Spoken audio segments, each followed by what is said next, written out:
E anche questa mattina, questo sabato, la vigilia di Pasqua, naturalmente continueremo a leggere questo libro molto importante, pieno di valori, pieno di amore di questa mamma per questo figlio adorato che ha saputo che è morto e lo va a cercare, lo va a prendere perché vuole portare a casa le spoglie. Non è così semplice.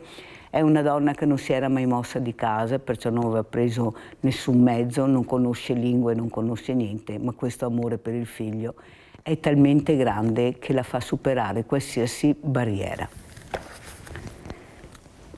Appena ricevuta la lettera, corsi subito a Ferrara e accettai l'invito. Era da tanto tempo che desideravo andare a Francoforte all'ambasciata italiana per poter chiedere ragguagli e informarmi per il trasporto delle spoglie di mio figlio.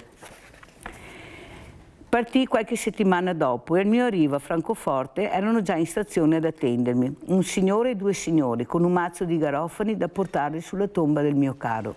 Espressi il desiderio di dire ai dirigenti che io avevo accettato tanto volentieri il loro invito, ma avrei voluto essere accompagnata all'ambasciata italiana per ragioni che mi interessavano. Alla mattina dopo, domenica, sempre con la macchina, fui accompagnata a Appenheim a far visita alla mia cara tomba.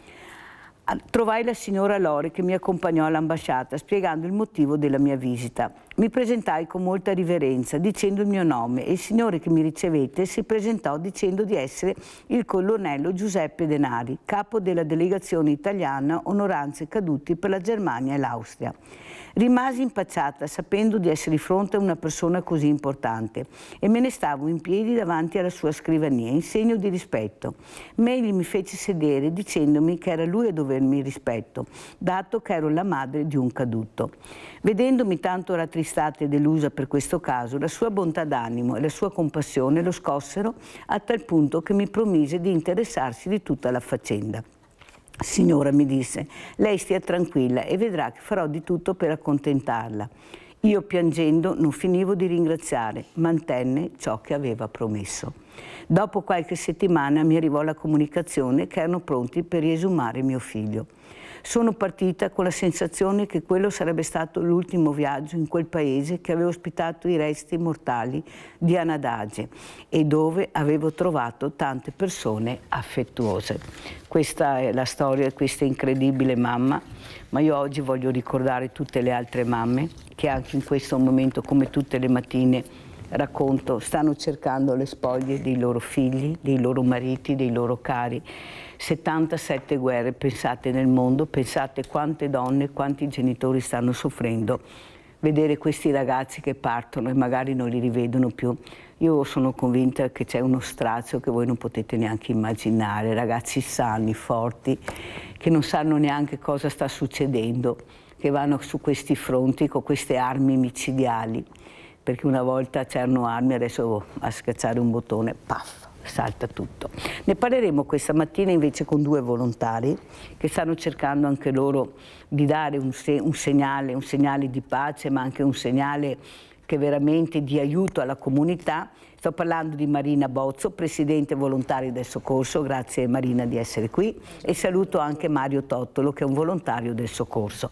Allora Presidente, raccontiamo chi è la storia di questa associazione Volontari del Soccorso e da quando siete nati, un po' la vostra storia, per tante associazioni, ma noi vogliamo conoscerle. Prego. La nostra associazione è nata ormai più di 40 anni fa, pensate, nel 1980, quindi ormai ha 46 anni di storia e oggi con me c'è proprio Mario che fa parte dei fondatori dell'associazione. Quindi lui c'era, possiamo dire che lui c'era in quel momento. Esatto. Mario c'era. La nostra associazione è nata per un'esigenza, diciamo, del territorio dell'epoca in cui noi ci troviamo a Cavallino Treporti, quindi nel litorale. Cavallino Treporti è una lingua di terra tra la terraferma e Venezia, quindi abbiamo avuto la sindaca poco tempo fa, perciò.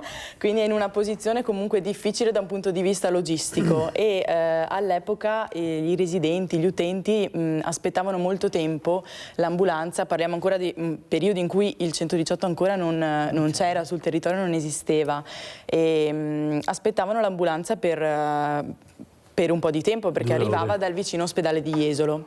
Quindi una serie di cittadini si sono messi insieme creando questa associazione e hanno pensato: perché non prendiamo un'ambulanza invece che aspettare l'ambulanza dal comune più vicino, da qui partiamo ed andiamo verso l'ospedale. E così è nata un po' la storia dell'associazione. Ci hanno ospitato all'inizio, noi non avevamo una sede, non avevamo un luogo, diciamo, dove fare il nostro... Sotto zero tutto? Tutto sotto zero, e ci hanno ospitato al campeggio Marina di Venezia. Ci hanno regalato il primo mezzo e ci hanno ospitato lì all'interno di un loro bungalow, ci hanno dato un telefono, un bungalow, e così siamo partiti. Allora Marina è giovane, cos'è che ti ha fatto avvicinare a questa associazione? Cos'è che ti ha intrigato? Perché noi abbiamo sempre associazioni che si lamentano che non hanno volontari giovani, ed è anche vero, perché insomma i numeri sono quelli, e invece con te vediamo assieme a Mario Tottolo invece una ragazza giovane. Cos'è che ti ha intrigato di più per entrare in questa associazione, Marina? Allora, io sono entrata in associazione più di 10 anni fa, quindi ero proprio piccola. All'epoca stavo vivendo un momento un po' particolare, diciamo, della mia adolescenza un po' più tarda, insomma avevo quasi 20 anni, e un mio amico mi ha detto semplicemente, ma stiamo in compagnia, vuoi venire in associazione? E così è iniziata. Quindi ho detto va bene, proviamo.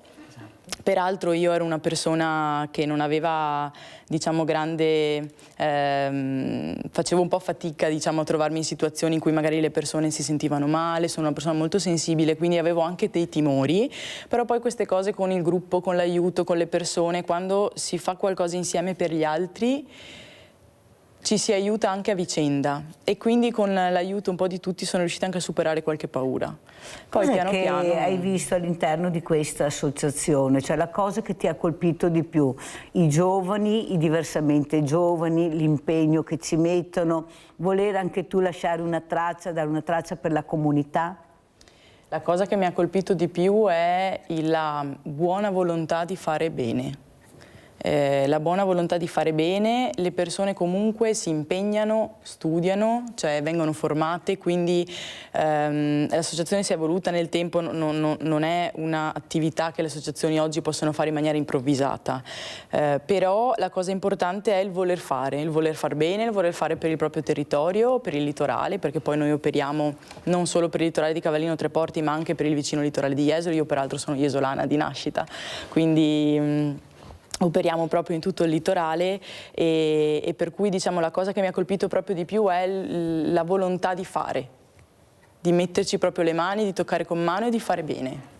Allora invece adesso andiamo da Mario Tottolo, ecco questo uomo che invece non ha l'età di Marina, però può dire qualcosa su quello che è stato anche il suo impegno, e soprattutto questo passo a lato indietro e lasciare il posto ai giovani.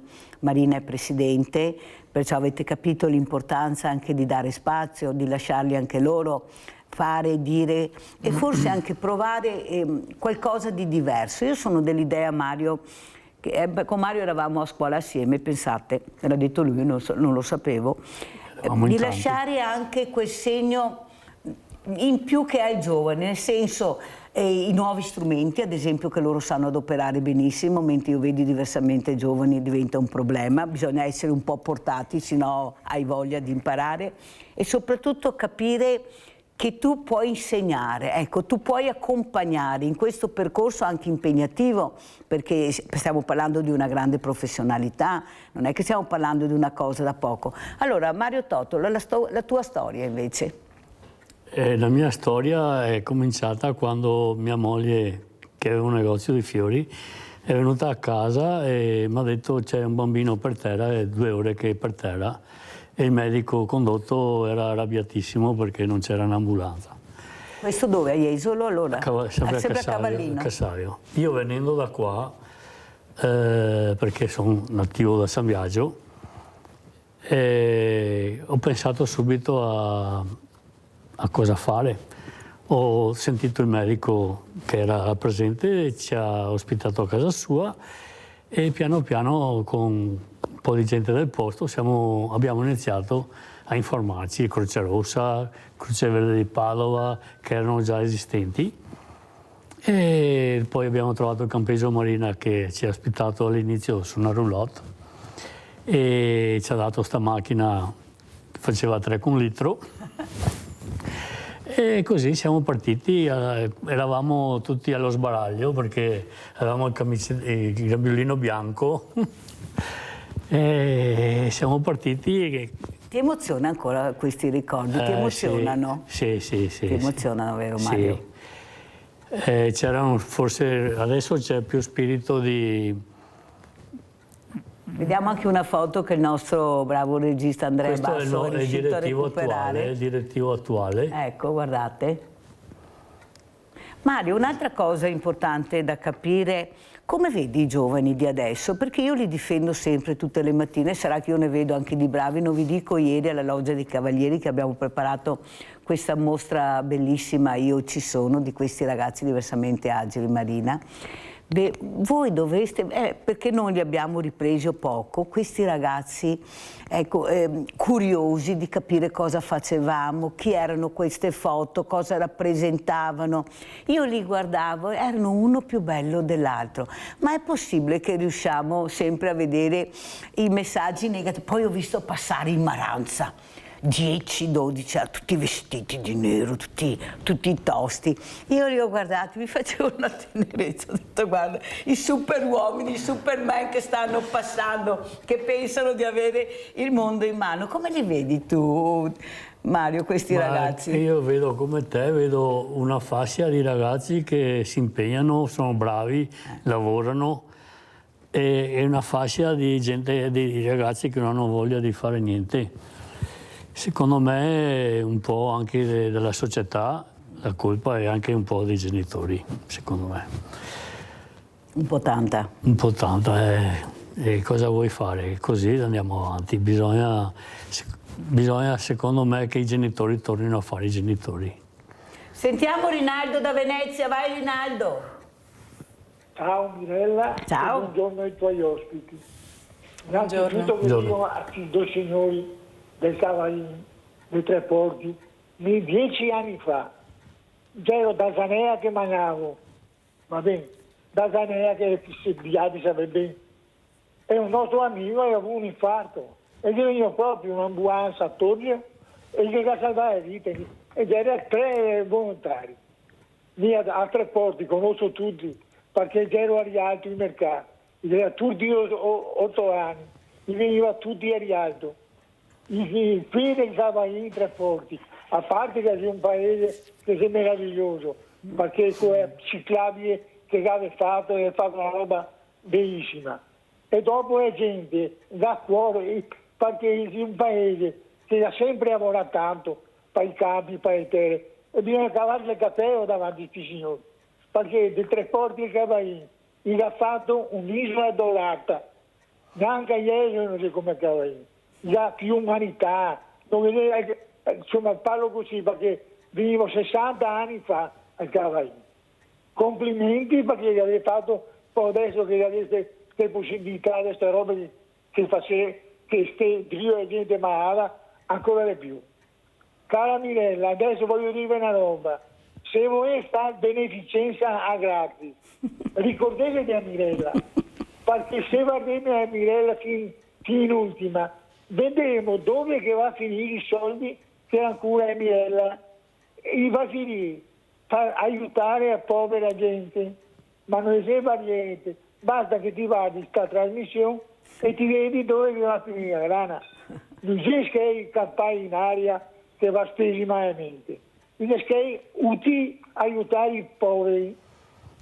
Cari ragazzi, vi auguro buona Pasqua. E viva il Cavallini per sempre, il Cavallini anche a Cacagnano, tutto quanto.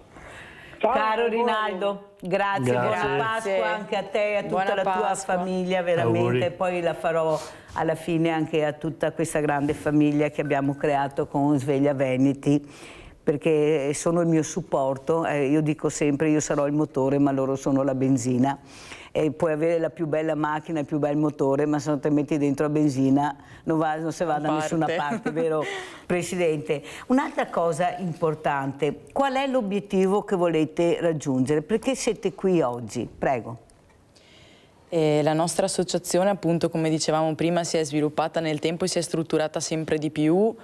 Peraltro accogliamo tante persone, tanti volontari anche da fuori dal litorale, proprio perché, come diceva il signor Rinaldo, secondo me vedono proprio il gruppo, l'unione, l'associazione che è quasi una famiglia, e quindi accogliamo volontari da tutto il Veneto, accogliamo volontari anche da altre parti d'Italia, che vengono a fare progetti di volontariato temporanei, piuttosto che vacanze volontariato all'interno, diciamo, della nostra organizzazione e nel nostro litorale.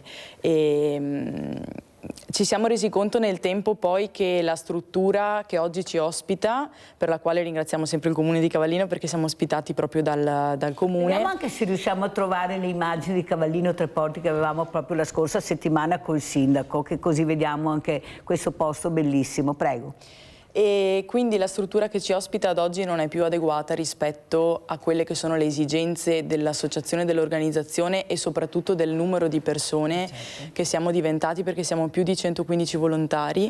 E quindi la struttura, la casa dell'associazione deve comunque essere una struttura adeguata sia in termini chiaramente di requisiti, di tutto quello che deve essere previsto per erogare un ottimo servizio, un buon servizio di qualità, ma anche proprio per riuscire ad ospitare le persone, ad accogliere tutte le attività che l'associazione fa.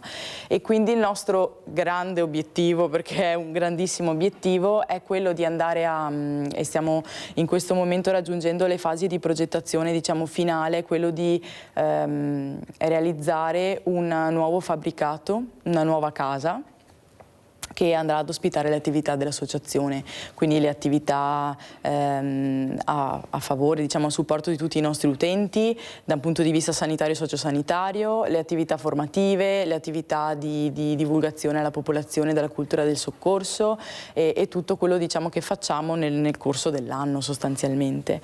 È un progetto importante, non da poco, che richiederà un investimento importante, però insomma siamo tutti fiduciosi che riusciremo a portare a casa anche questo piccolo tassello nella storia dell'associazione. Ecco. Mi sembra, Marina, che ci siano anche dei bandi regionali, proprio che ha voluto il nuovo presidente della regione, Alberto Stefani, proprio per quanto riguarda il terzo settore, perciò io ti invito di andare a vedere. Assolutamente perché sì. Visto il progetto che state cercando di portare a termine, penso che partecipare a questo bando sia molto importante per voi e per la comunità.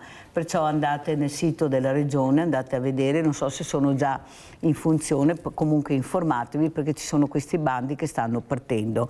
Un'altra cosa importante, Mario Totolo, io ho avuto sia il sindaco di Cavallino Treporti che il sindaco di Jesolo, i quali hanno molto ringraziato il mondo del volontariato. Hanno detto se non ci fosse noi non sapremmo come fare, è un aiuto veramente prezioso e importante.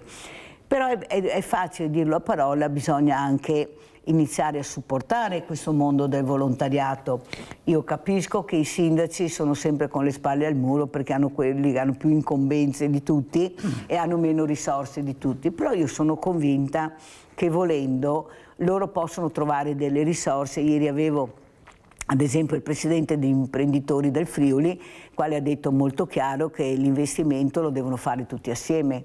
C'è una squadra che si unisce e i sindaci hanno un potere enorme perché i sindaci conoscono questi imprenditori, sanno chi sono, cosa possono dare. Cosa ne pensi di fare squadra tra sindaci e imprenditoria per aiutare anche il mondo del volontariato che poi aiuta la comunità, è sempre là. Prego Mario. Io sono convinto che ci sarà sempre più associazione fra i sindaci e cooperazione con queste associazioni come la nostra, in maniera da dare più servizio ai cittadini e purtroppo chi ha bisogno di essere presenti presto, perché tutti vogliono presto. Non arriva ancora l'ambulanza, dove sono? E magari è passato 2 minuti. Ma quando sono incidenti, stai male, hai problemi, il minuto diventa un'eternità. Ecco, io ho avuto un senza tetto ospite che adesso ha trovato la casa fortunatamente, ha detto una cosa importante. Ecco, per gli amministratori, parlavo in generale naturalmente, 1 minuto, 1 ora, un giorno, un anno per loro è la stessa cosa. Per noi 1 minuto è 1 minuto. ed è molto importante queste parole. Sì, infatti. Cosa dici, Mario? Sì, infatti quando uno ha bisogno, ho provato anch'io, come penso tutti, e penso che a Cavallino Tre Porti in 46 anni ogni famiglia ha avuto bisogno una volta di noi. Per quello che cerchiamo anche di sensibilizzare la popolazione a darci una mano, perché in fin dei conti lo facciamo per il paese, per chi ha bisogno. Allora andiamo a vedere anche questo servizio, andiamo a Padova, bonus trasporti regione. Sentiamo allora cosa è successo a Padova.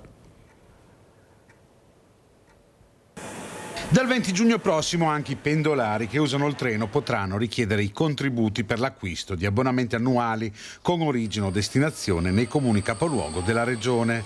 L'iniziativa, che segue quella già attivata sui bus, avviene dopo un periodo d'attesa che è stato necessario per aggiornare i sistemi di vendita di Trenitalia. Un percorso complesso legato quindi ai tempi tecnici che ora però garantisce anche ai passeggeri che utilizzano i treni gli sconti regionali.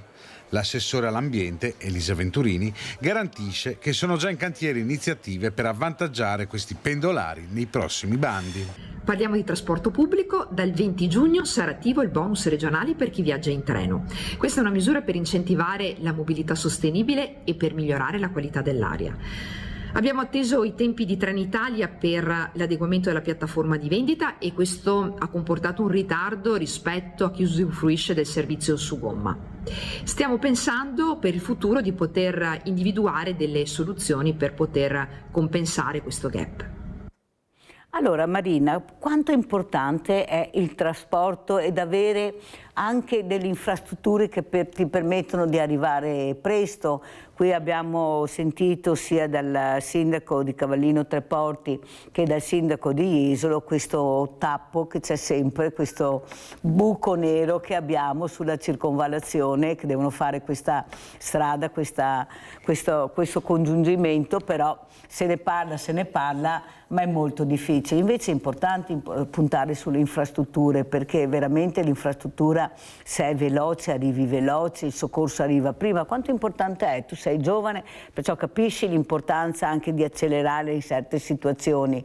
Sì, assolutamente sì, è davvero importante, soprattutto in alcuni momenti in cui il tempo fa la differenza, in cui è proprio il minuto, il secondo quasi a fare la differenza. Chiaramente le infrastrutture servono anche per garantire che il trasporto venga fatto nella maniera più sicura possibile per il paziente e per l'equipaggio stesso. Il primo obiettivo, quello che io dico sempre a tutti, è: dobbiamo arrivare sicuri, sicuri di arrivare tutti, l'equipaggio compreso, il paziente, l'utente, e quindi questa cosa è davvero molto importante, per cui sia le strutture sia i mezzi che siano ben equipaggiati, che siano di ultima generazione, in modo da garantire un trasporto sempre più sicuro e performante, diciamo, per gli utenti, sì. Allora andiamo a vedere anche questo bilancio Olimpiadi, andiamo a Belluno, perché questa associazione, la presidente con Mario Tottolo e altri volontari, erano appunto alle Olimpiadi. E allora sentiamo, andiamo a vedere il bilancio.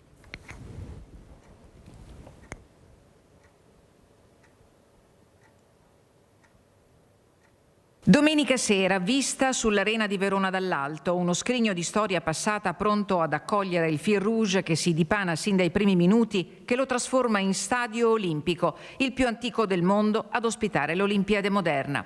Miglior sipario su Milano Cortina 2026 non poteva essere immaginato. 15 giorni dopo la doppia accensione dei bracieri, a Milano e a Cortina, si tirano le somme dell'evento a 5 cerchi, per i colori azzurri da record. 30 medaglie, con la provincia di Belluno a svettare in cima alla classifica nel rapporto fra medaglie e numero di abitanti. Devo dire che è stata una grande soddisfazione, perché forse nessuno di noi pensava che avessimo un risalto così, anche se io devo dire la sincera verità, diverse settimane prima dicevo: mi auguro che poi, finite le Olimpiadi, non dovremo rammaricarci perché non le abbiamo vissute come dovevamo. E devo dire che l'ultima settimana a Cortina, io sono stato su solo un paio di giorni, ma mi hanno riportato che si è riempita di persone da ogni dove. Successo oltre ogni più rosea aspettativa a Cortina, presa d'assalto soprattutto dagli stranieri, tifosi degli atleti che hanno infiammato i siti delle gare, pista da bob, slittino e skeleton, stadio olimpico del ghiaccio, pista Olimpia delle Tofane. I disagi inevitabili ci sono stati. Io ho partecipato non so quanti tavoli per cercare di definire il tema della viabilità, dei trasporti, eccetera, eccetera, con l'aiuto di tutta la mia struttura, dei miei consiglieri provinciali. Abbiamo fatto un grandissimo lavoro e quindi ci sentiamo un po' anche noi protagonisti di questo viaggio, di questo percorso. Al punto che sui trasporti già si pensa ad un accordo con Dolomiti Bus per trasformare l'hub di Longarone Fiere per l'organizzazione di navette da utilizzare nei weekend per agevolare gli spostamenti degli amanti della montagna.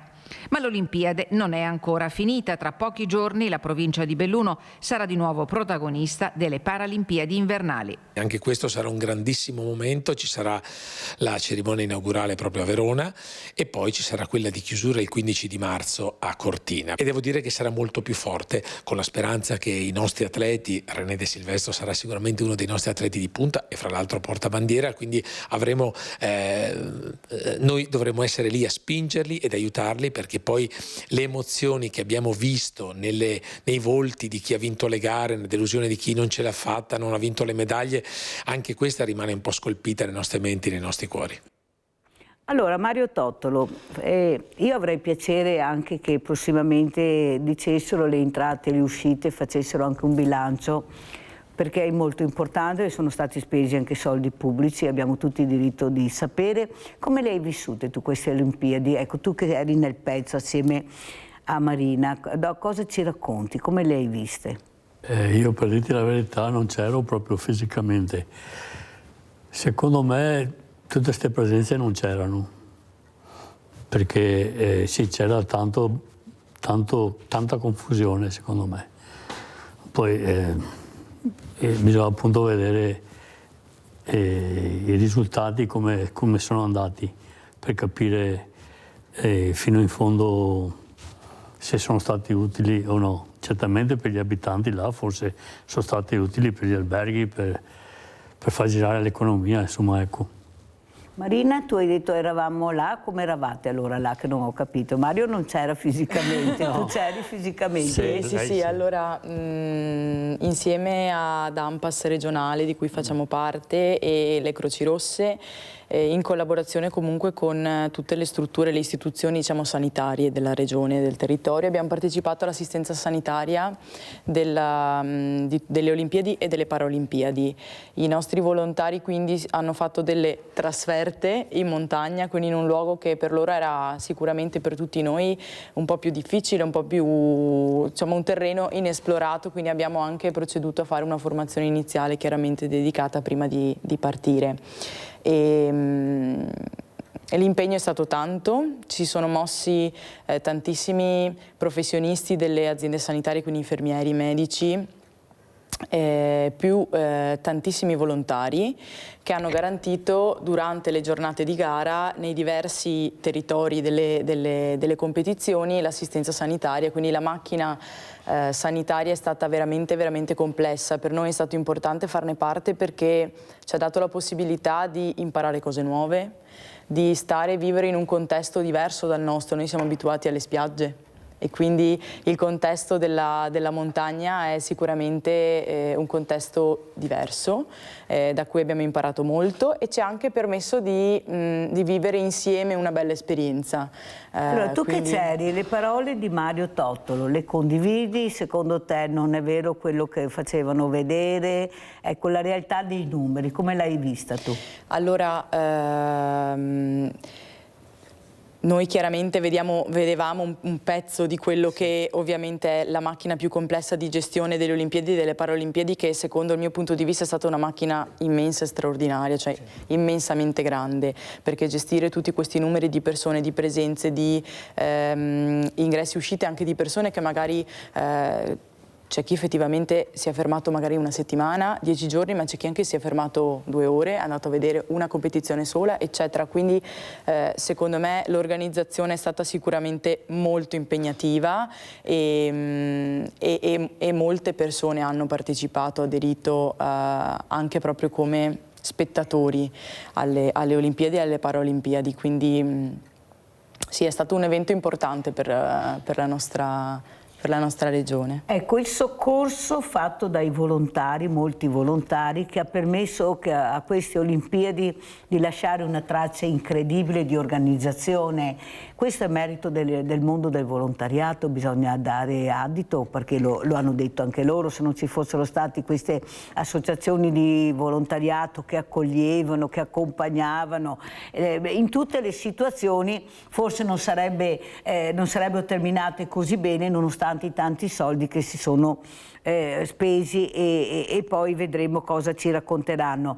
Ecco, però io ho visto anche tanti giovani, ecco, là alle Olimpiadi come associazione di volontariato ho visto veramente i giovani. Sbaglio, Marina, oppure è così? Anche noi abbiamo riscontrato un'adesione molto più, diciamo, importante nelle fasce di età sotto i 30 anni, sotto i 35 anni, di persone che si sono proposte per fare questa tipologia di servizio e quindi fare queste trasferte in montagna. Comunque la forza di questi tipi dell'organizzazione di eventi di questo tipo è l'integrazione.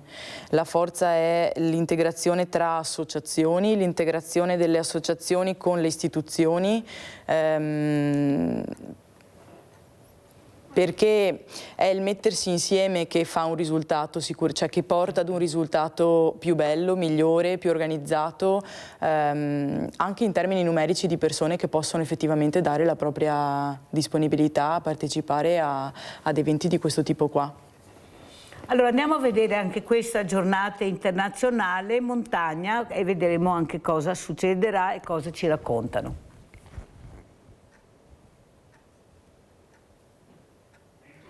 Sul piatto la legge sulla montagna, una dote di possibilità per far tornare la vita nelle terre alte. Il ministro per gli affari regionali e le autonomie Roberto Calderoli arriva a Belluno, sotto braccio la norma, pronto a chiarire la sua recente dichiarazione. La montagna vive con lavoro e servizi, non costruendo fontane. Fino a che sono arrivato io non c'era il minimo monitoraggio. Non ho quindi la certezza che quelle risorse date le regioni poi siano arrivate a livello dei comuni, né tantomeno come siano utilizzate. E quindi io voglio che quelle risorse vadano in montagna, vengano spese non solo per spesa corrente ma anche per pensare a qualcosa di strutturale che sia in grado di attirare o far restare la gente in montagna. È il debutto della giornata internazionale della montagna a Belluno, si replica venerdì a Cortina nella sede del Collegio regionale dei maestri di sci. Salutano le istituzioni, il presidente Padrin parte dalle potenzialità del territorio dolomitico, troppo facile ammette dare adito alla diceria oramai stantia che dalla montagna parte il solito piagnisteo, però rivendica autonomia e risorse, la trasformazione delle regole del Fondo Comuni Confinanti, l'attuazione della legge sulla montagna, le regole di ingaggio dell'idroelettrico, benefici concreti, mentre dal palco invita il Ministro agli Stati Generali della provincia del 23 e 24 maggio 2026. Sicuramente risorse ne hanno portato anche i collegamenti che sono assolutamente indispensabili. La legge ha cercato di venire incontro a quei servizi minimali per cui la gente resta o se ne va oppure può ritornare in montagna. A partire dalla sanità, dall'istruzione, la famiglia, l'impresa e i giovani che vogliono tornare nelle terre alte. Noi ci crediamo, siamo riusciti ad arrivare dopo 3 anni di percorso a questa legge. Vediamo adesso di metterla a terra e di fare produrre gli effetti desiderati. A sorpresa la prima a Belluno anche di Alberto Stefani nel suo ruolo di presidente della Regione Veneto, che alla giornata internazionale della montagna rompe il tabù dell'articolo 15 dello Statuto regionale. È assolutamente importante riconoscere la specificità di questa provincia, la capacità di anche dialogare con le altre province. Proprio per questo abbiamo previsto una delega alla montagna, quindi ci sarà un assessorato che tra le deleghe avrà soprattutto quella della montagna, che dovrà quindi confrontarsi in giunta per valorizzare al meglio questa specificità. E sul posto Olimpiadi Stefani sta sul pezzo, assolutamente necessario focalizzarsi sull'eredità dell'evento. Quello che sarà dopo le Olimpiadi, l'eredità, e quindi permettere ovviamente una destagionalizzazione dell'offerta turistica, garantire quindi anche una valorizzazione delle infrastrutture e soprattutto far sì che le Olimpiadi non siano un evento spot, anche da un punto di vista pubblicitario. sanitario, ma siano soprattutto un evento che diventi motore di sviluppo territoriale di questa provincia. Allora Mario Tottolo, quello che abbiamo sentito, l'importanza anche di ripopolare queste montagne, ma anche con servizi, ma la stessa cosa succede anche nelle zone balneari. Ecco, quando succede qualcosa, come si diceva prima, tu devi avere e dare un servizio immediato e l'infrastruttura è importante, come sono importanti le sedi dove possono ospitare queste persone, quella che voi cercate, se non sbaglio. Prego, cosa vuoi dire? Allora, noi cerchiamo di fare una nuova sede, come diceva la Presidente prima, che sia intanto funzionale e poi che sia utile a chi vive sto volontariato, perché per esempio quando pranziamo tutti assieme diventa anche un momento di stare assieme, di scherzare. Aggregazione? Sì, oltre che all'impegno che dopo dobbiamo fare, certo, quando ci chiamano, però l'aggregazione che è importante secondo me, che diventa una famiglia affine. Ci si scambiano le varie esperienze, i suggerimenti, si fa così, si fa colà. Penso che questa sia una roba bella. Ma vi siete confrontati con il sindaco sia di Cavallino Treporti che di Jesola? Cosa vi hanno detto, Mario? Preferisco che risponda la Presidente. Intanto rispondi tu, dopo sentiamo anche la Presidente. No, allora, per quanto riguarda il nostro sindaco abbiamo pieno appoggio. Perfetto. Perché insomma 46 anni di storia qualcosa abbiamo fatto. Magari qualche volta abbiamo sbagliato sicuramente, però qualcosa abbiamo fatto. Modestamente qualche vita l'abbiamo salvata. E poi secondo me è importante anche per il turismo. La nostra zona vive di turismo. Esatto. Abbiamo 33 campeggi con fatturati dove lavorano migliaia di persone o di gestori. E perciò dobbiamo fare bella figura anche con il mondo, che abbiamo questo servizio. Biglietto da visita importante. Secondo me il turista prima di venire si informa che servizi ci sono. Sono d'accordo. E come fanno i nostri figli quando vanno all'estero, che c'è un medico, c'è un'ambulanza, c'è un servizio. Dove vado? Cosa trovo? Penso che aiutiamo anche noi un po' per essere sicuri che questo turista sia sicuro. Tanto è vero che abbiamo sentito il Presidente Alberto Stefani che ha abbinato infrastrutture a sanità, l'abbiamo sentito, l'importanza anche della sanità, una sanità che funzioni, ma per funzionare deve dare un servizio ottimo. Prego, Presidente. Sì, noi abbiamo avuto delle interlocuzioni non soltanto con il Comune di Cavallino Treporti, quindi anche con la Sindaco Roberta Nesto, ma anche con l'azienda sanitaria OS4, con la quale noi facciamo i servizi convenzionati, quindi i nostri servizi di urgenza di 118 sono convenzionati con l'azienda sanitaria.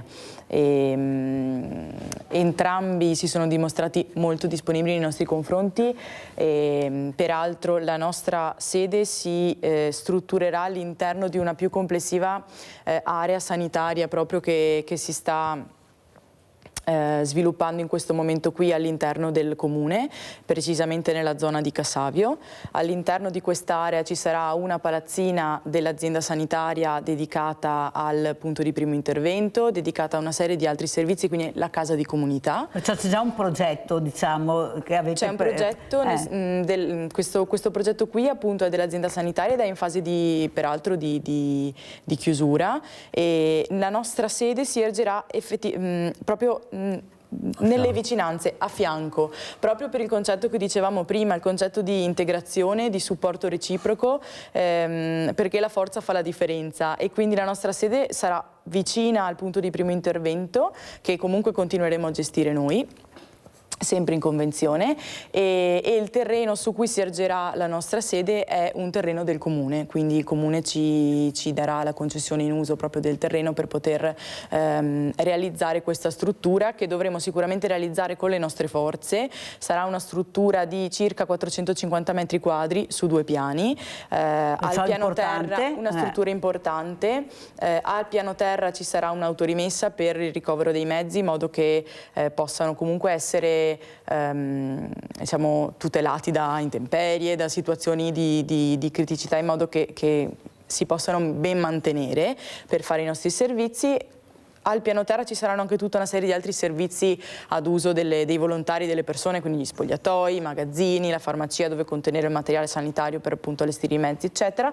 E poi al primo piano ci sarà la vita dell'associazione, ci sarà una sala formativa molto grande che tiene una trentina di posti, ci sarà una zona dedicata anche a proprio una sorta di casa, una sorta di appartamento che potrà ospitare 8 persone, appunto avendo noi molti volontari che vengono anche da fuori territorio, vengono da tutto il Veneto. A fare i tirocini? A fare proprio sì, volontariato, abbiamo pensato di avere anche la possibilità di ospitarli, anche nell'ottica proprio della cultura dell'ospitalità che si respira sempre a Cavallino Treporti, perché comunque Cavallino Treporti è una zona turistica e quindi anche respirando un po' quest'aria, anche se noi facciamo qualcos'altro in associazione, nel senso facciamo una parte importante ma leggermente diversa rispetto all'accoglienza classica, però abbiamo pensato proprio di strutturare una zona della sede in modo da poter accogliere le persone, da poterle ospitare e di contro chiaramente i volontari che arrivano da fuori comune possono supportarci nell'erogazione dei servizi ai turisti e ai nostri residenti. E a questo punto noi andiamo in pubblicità.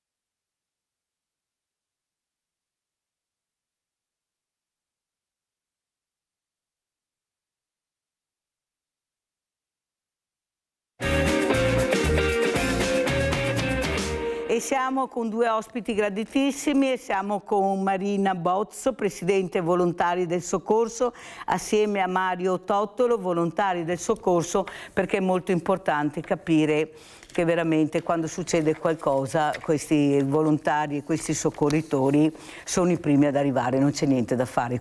Il mondo del volontariato è quello che arriva prima di tutto. Secondo te, Marina, quanto importante sarebbe invece cercare anche con le scuole di iniziare a fare questa prevenzione, ecco, questo intrigare anche questi ragazzi? Perché io devo dire la verità che dove vedo più giovani è proprio nella Croce Rossa, forse perché li intriga, si sentono protagonisti, non so, però funziona così. Prego.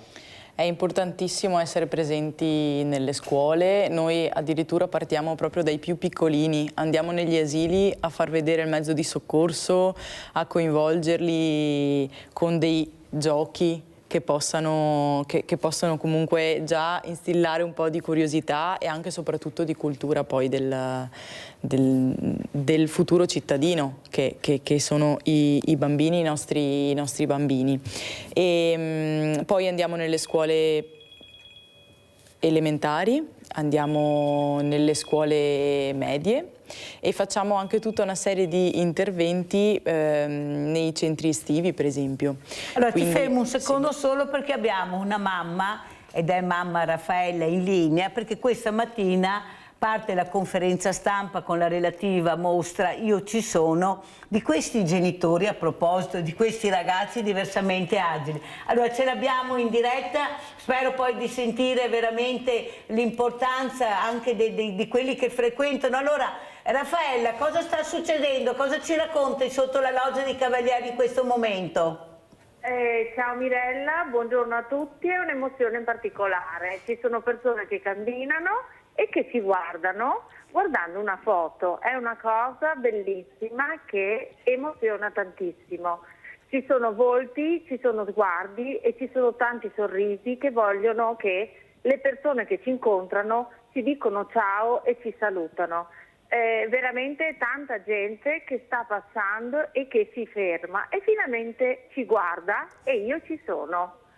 Aspetta un attimo Raffaella, perché qui ho Marina Bozzo assieme a Mario Tottolo che rappresentano un'associazione molto importante che è Volontari del Soccorso. Ecco, come vedi Marina questa immagine, io ci sono di questo bellissimo ragazzo Sebastiano, ecco, che sta cercando di far capire che lui ha un nome. Ecco, al mondo ad esempio a Raffaella, cosa vuoi dire? Ecco, questo mondo dei diversamente agili, come li chiamo io, come li vedete voi? Cosa vuoi dire a Raffaella, a Marina, a questa mamma che sta cercando anche lei di lasciare una traccia oggi? Sebastiano è sicuramente, io non ho avuto la fortuna in questo momento di conoscerlo, ma magari nel pomeriggio passeremo a vedere la mostra. Sebastiano è un ragazzo come tutti gli altri. Bravissimo. E deve essere trattato come tutti gli altri, e ognuno di noi ha le sue specificità che possono essere per la propria salute, per le proprie caratteristiche personali individuali, però non per questo devono essere in qualche modo diciamo discriminati o comunque non guardati come guardiamo tutti gli altri. Raffaella, cosa vuoi dire a Marina tu invece? Che l'aspettiamo, che ci farà piacere che lei ci sia, perché Io Ci Sono è un progetto importante che vuole abbattere tutte le barriere, dare un'informazione di cultura, perché c'è una lingua dei segni, perché ci sono realtà di ogni età e perché c'è un Io Ci Sono che vuole incontrare gli altri e finalmente vedersi un sorriso, un saluto e sentirsi chiamare per nome. Grazie Marina, qui è arrivata un'altra persona cara, spero che anche loro vengano a vedere la mostra, poi sentiremo anche se ci sarà qualcun altro per capire anche l'importanza di questa mostra. Ecco, è venuta a sedersi perché giustamente lei vuole partecipare alla nostra trasmissione con il suo papà, che è uscito disperato perché ha detto ma non puoi entrare adesso, invece lei ha fatto benissimo a entrare perché anche lei sta partecipando a questa trasmissione e vuole conoscere sia Marina che Mario. Allora grazie Raffaella, grazie infinite, sentiremo anche le altre, dai questo numero, grazie. Allora Mario Tottolo, cosa diciamo a Raffaella? Questa mamma pensa che ha adottato queste 3 creature, questi 3 fratellini, li ha portati a casa tutti e 3, però una ha un problema, Lisa non parla ma sente, e lei ha fatto in tutti i modi far capire, specialmente anche il mondo della scuola, che sua figlia non è diversamente agile, basta adoperare la lingua dei segni. Esatto. La lingua dei segni è fondamentale. Ecco, cosa vuoi dire a questa mamma che nonostante tutto continua veramente a alzare l'asticella per far capire che queste persone esistono? Guarda, sinceramente non ci sono parole tanto grandi da far capire quanto brava è questa signora. Io non so se sarei capace, magari quando ti trovi là, però non ci sono parole, è bravissima. È bravissima. È super brava. Ascolta Mario, secondo te anche il mondo appunto del volontariato, intrigarli di più, anche le scuole, accompagnarli a questi percorsi magari nel pomeriggio? Perché noi diciamo ma bisogna anche andarli a prendere, non è che loro arrivino da soli, cioè non funziona così. Se li vai a prendere loro ci sono. Vieni di qua tesoro, vieni di qua dalla Mirella, vieni, perché lei ha bisogno, vieni. Ecco, siedi qua vicino alla Mirella, guarda, qui c'è lo sgabello, vieni qua, di qua, da questa parte. Prego Mario. Sono d'accordo con te, bisognerebbe... Bravissima. Sensibilizzarli di più, sti giovani, anche perché così lasceremo un po' a casa il telefonino. E farli impegnare in queste attività sarebbe una cosa per tutti utile, anche non solo per noi del soccorso, ma anche per, non so, i civici pompieri, altri. Ce ne sono associazioni a non finire, basta aver voglia di fare qualcosa. Basta aver voglia. Intanto salutiamo, come ti chiami? Clara. Clara, guarda là Clara che ti stanno guardando, saluta così Clara. Clara è felice perché è vicino alla Mirella, sì. Lei non poteva più stare fuori, voleva entrare con la Mirella a vedere, vero Clara? Che è molto importante. Marina, ormai siamo in finale dell'associazione, della trasmissione. Cosa vuoi dire? Ecco, che appello vuoi fare a questa grande famiglia che ti sta guardando? Fare volontariato è bellissimo e quindi la nostra, diciamo, missione è quella di coinvolgere i ragazzi. Adesso abbiamo anche un gruppo giovani sono tutti ragazzi minorenni che vengono all'interno della nostra associazione per diversi progetti. C'è chi con le mamme, per esempio, partecipa alle raccolte fondi, quindi vengono accompagnati dalle mamme o dai papà o dagli zii o dai nonni e partecipano alle raccolte fondi per l'associazione. C'è chi viene in sede per dirti e ci aiuta ad imbustare. Ogni anno facciamo una campagna di raccolta fondi in cui casa per casa portiamo una lettera a tutti i nostri residenti e i ragazzini ci aiutano, tutti i ragazzi ci aiutano ad imbustare queste lettere ed è un'occasione per stare insieme, per coinvolgerli, perché loro saranno i volontari del futuro. Quindi il nostro compito, un po' come io mi sento di essere in passaggio di testimone dai fondatori dell'associazione, da chi prima di noi, prima di me, ha seguito e ha gestito l'associazione, mi sentirò poi di dover passare il testimone a qualcun altro, quindi questo è un percorso. Quindi fare volontariato è bello, io ci tengo molto a ringraziare tutte le persone che fanno oggi volontariato con noi, ma anche a tutti i nostri collaboratori, perché le associazioni strutturate fanno una differenza sul territorio, quindi anche il fatto di avere dei collaboratori molto validi all'interno delle organizzazioni di volontariato consente di erogare un servizio molto di qualità, consente di formare molto bene i volontari, consente di seguirli molto bene, e quindi io mi sento di ringraziare tutte queste persone, e chi vuole avvicinarsi al mondo del volontariato basta che bussi alla porta e noi lo accogliamo, come tutte le associazioni. Oppure la porta è già spalancata, esatto, vero Marina? È già spalancata. E come auguri di Pasqua, ecco, quale messaggio vuoi lasciare questa mattina come augurio, Presidente? Un messaggio di una serena Pasqua a tutti, soprattutto a chi vive dei momenti difficili in questo periodo qua. Noi siamo molto fortunati perché abbiamo la possibilità di stare insieme, di vivere serenamente. Ci sono zone del mondo, quindi non solo vicino a noi, ma anche un po' più distanti geograficamente, che non hanno questa possibilità, quindi un pensiero sicuramente è rivolto a chi vive dei momenti difficili e un augurio di buona Pasqua a tutti. Sentiamo anche Mario Tottolo con quale augurio e quale messaggio vuole dare con questo saluto. Ecco, io vorrei fare gli auguri di Pasqua a tutti quanti, una serena Pasqua, e poi soprattutto a chi lavorerà per far sì che gli altri stiano bene. Infermieri, dottori, medici. Tutti quanti. Esatto, tutti coloro... Anche giornalisti, anche tecnici, tutti quanti, tutti quanti. Ok. Grazie, veramente grazie a Mario Tottolo, grazie a Marina Bozzo, Presidente Volontari del Soccorso, grazie, pubblicità.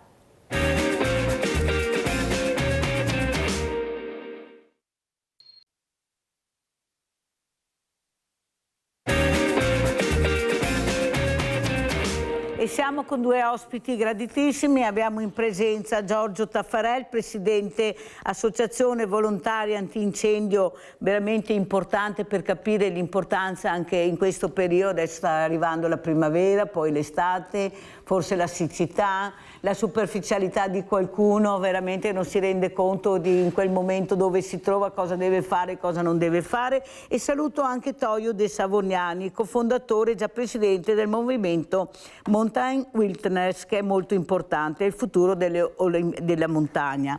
Allora, io inizierei proprio da Giorgio Taffarel. Intanto spieghiamo chi è Giorgio Taffarel, cos'è questa associazione e poi i messaggi che vuole dare questa mattina. Prego Giorgio. Buongiorno a tutti, appunto sono Giorgio Taffarel, sono presidente dell'AVAP di Vittorio Veneto, un'associazione di volontariato che si occupa principalmente di antincendio boschivo, ma comunque in qualsiasi intervento di protezione civile.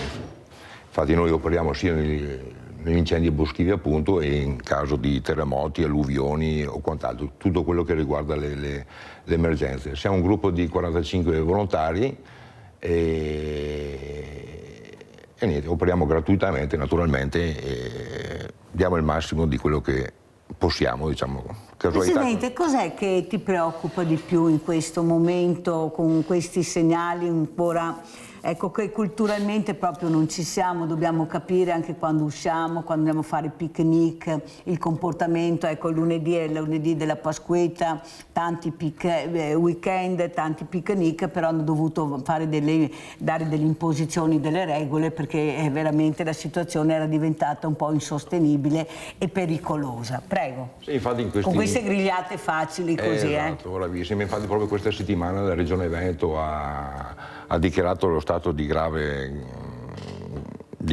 pericolosità riguardo agli incendi boschivi, per cui ecco, invito tutti magari ecco, nell'occasione appunto di Pasqua e Pasquetta, quelle famose grigliate sacre e inviolabili, però insomma avere un po' di buon senso e di non accendere appunto i fuochi vicino al bosco o comunque nei prati dove c'è sterpaglia secca e quant'altro, perché veramente in questo periodo con la siccità e il momento proprio della stagione riguardo agli incendi boschivi è veramente pericoloso questo momento. Sai, secondo te, Presidente, questo coinvolgimento da parte del mondo giovanile, perché loro sono molto attenti all'ambiente, ecco, allora dobbiamo fra poco tesoro, fra poco Clara finiamo, sì. Sai. C'è questa volontà anche di coinvolgerli ancora di più per far capire l'importanza anche di quello che è l'ambiente e la natura. Prego, Presidente. Ma guardi, per quello che ci riguarda, se i giovani abbiamo la fortuna di avere abbastanza giovani dentro, al contrario magari di altre associazioni o comunque di altre zone, non altre associazioni, altre zone, abbiamo la fortuna di avere parecchi giovani che partono dai 22-23 anni, addirittura c'è stato uno iscritto ancora che aveva 17 anni, per cui una gran bella soddisfazione, sì. E comunque anche gente anche un po' più, tra virgolette, vecchia, ma comunque sempre giovani. Per quello che ci riguarda noi più di farci conoscere, ma con queste, magari grazie anche a voi in queste occasioni, o comunque in altre occasioni, ad esempio come il 12 aprile c'è la festa di Fiore Vittorio Veneto, abbiamo un piccolo gazebo dove la Proloco di Vittorio ci ha dato la possibilità appunto di star lì e farci conoscere un po', però il nostro compito, diciamo, ecco, non è quello, ben altro, diciamo, ecco, sta magari o alle scuole o comunque altri enti a invogliare la gente, o meglio i giovani, a intraprendere il mondo del volontariato, che veramente in questi anni, gli ultimi anni c'è veramente bisogno, parecchio bisogno. Abbiamo Maria da Bovolenta. Ciao Maria cara. Ciao Mirella e un buongiorno ai tuoi graditissimi ospiti. Maria, saluta la Clara intanto. Ciao. Che è qua. Ecco, guarda che Clara ti saluta, Maria. Vai Maria. Sì, ho udito un augurio anche ai tuoi ospiti e... Vai Maria. Sì, perché non ti sentivo più. No, io sto ascoltando te, ti stiamo ascoltando, parla. Va bene cara. E ora niente, voi fate tanti auguri. Grazie. E buona Pasqua a te, a famiglia, a redazione e tutti quanti anche qui del coso, come si chiama, i volontari. I volontari. Ecco, anche a Iuri, e che fa tanto fanno altri. In generale voglio dirti, anche per me l'ho fatto una volta, ecco, non mi vergogno, certo, ma vergognarsi di fare del male. Brava.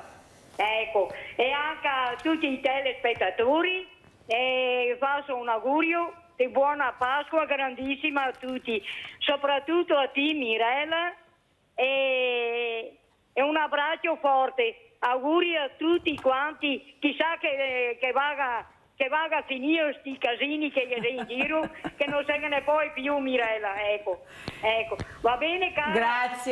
Grazie cara Maria, saluta. Un abbraccio a tutti quanti. Grazie cara Maria, saluta anche Valerio, un grande abbraccio anche a voi, buona Pasqua anche a voi e a tutta la tua famiglia.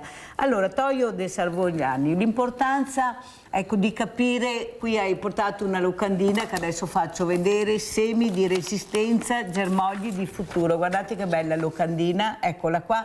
Cosa vuoi dire con questa locandina? Qual è il messaggio che volete dare per raggiungere quale obiettivo, Toio? Allora è un incontro che sta diventando tradizionale in Cansiglio, si chiama In Silva, vuol dire dentro la foresta, dove viene unita la parte naturalistica, scientifica, ma anche con l'arte, quindi ci saranno degli esperti anche a livello internazionale, addirittura come appunto qualcuno dei partecipanti. Ci sono anche forestali, l'iniziativa è un po' nata dalla Paola Favero, che era del Corpo Forestale dello Stato, un dirigente di Cansiglio e della foresta di Somadida, ma che si è impegnata anche sul fronte, chiamiamolo così, ambientalistico, cioè al di là del lavoro di forestale, per far prendere coscienza sempre di più che le foreste non sono importanti, è molto di più, sono la nostra vita. Certo. Noi siamo, la vita, è compreso l'umanità, è presente sulla Terra perché prima di noi ci sono state le foreste. Quindi intanto va sgombrato il campo da un'idea, mi permetto di dire tossica, ma che si sente ripetere molto spesso: la foresta senza l'uomo muore, no? E viceversa, è l'uomo che muore. L'uomo, non è giusto dire l'uomo, l'umanità muore senza la foresta. Quindi va salvaguardata la foresta, tutta la vegetazione, ma la foresta in particolare, perché da lì dipende il nostro futuro. O lo capiamo o non sappiamo cosa succederà. Anche questi problemi per cui, come ha detto Giorgio prima, siamo in emergenza continua. Sì, la natura cambia, la natura si evolve, ma l'umano ci mette lo zampino pesante. Quindi quando pensiamo al passato, anche parlando con i nostri vecchi, era diverso una volta, ma l'ambiente è sempre cambiato, ma con tempi diversi. Invece adesso è tutto molto veloce, molto violento. C'è il problema della siccità, ma per lunghi periodi abbiamo avuto gli alluvioni, quindi passiamo dagli alluvioni alla siccità.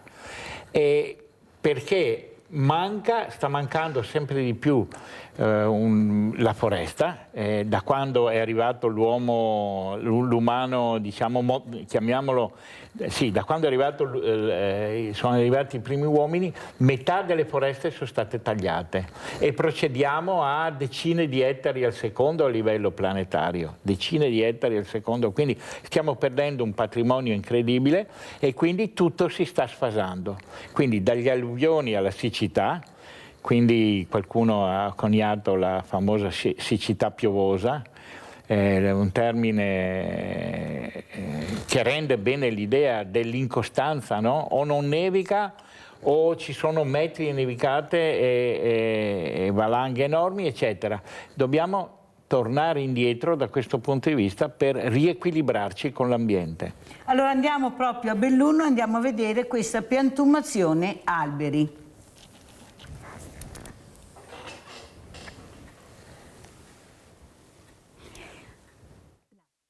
Cura del verde urbano. Sono in corso in questi giorni gli interventi di ripiantumazione lungo la viabilità del centro storico di Belluno, tra via Cavour, via Segato e via Dante Alighieri, ma ci sono anche polemiche per gli alberi che verranno abbattuti in via Feltre. Sono amareggiata e vorrei comunque rassicurare i cittadini di Belluno perché in questi giorni si parla tanto dei tagli degli alberi in varie parti del nostro territorio.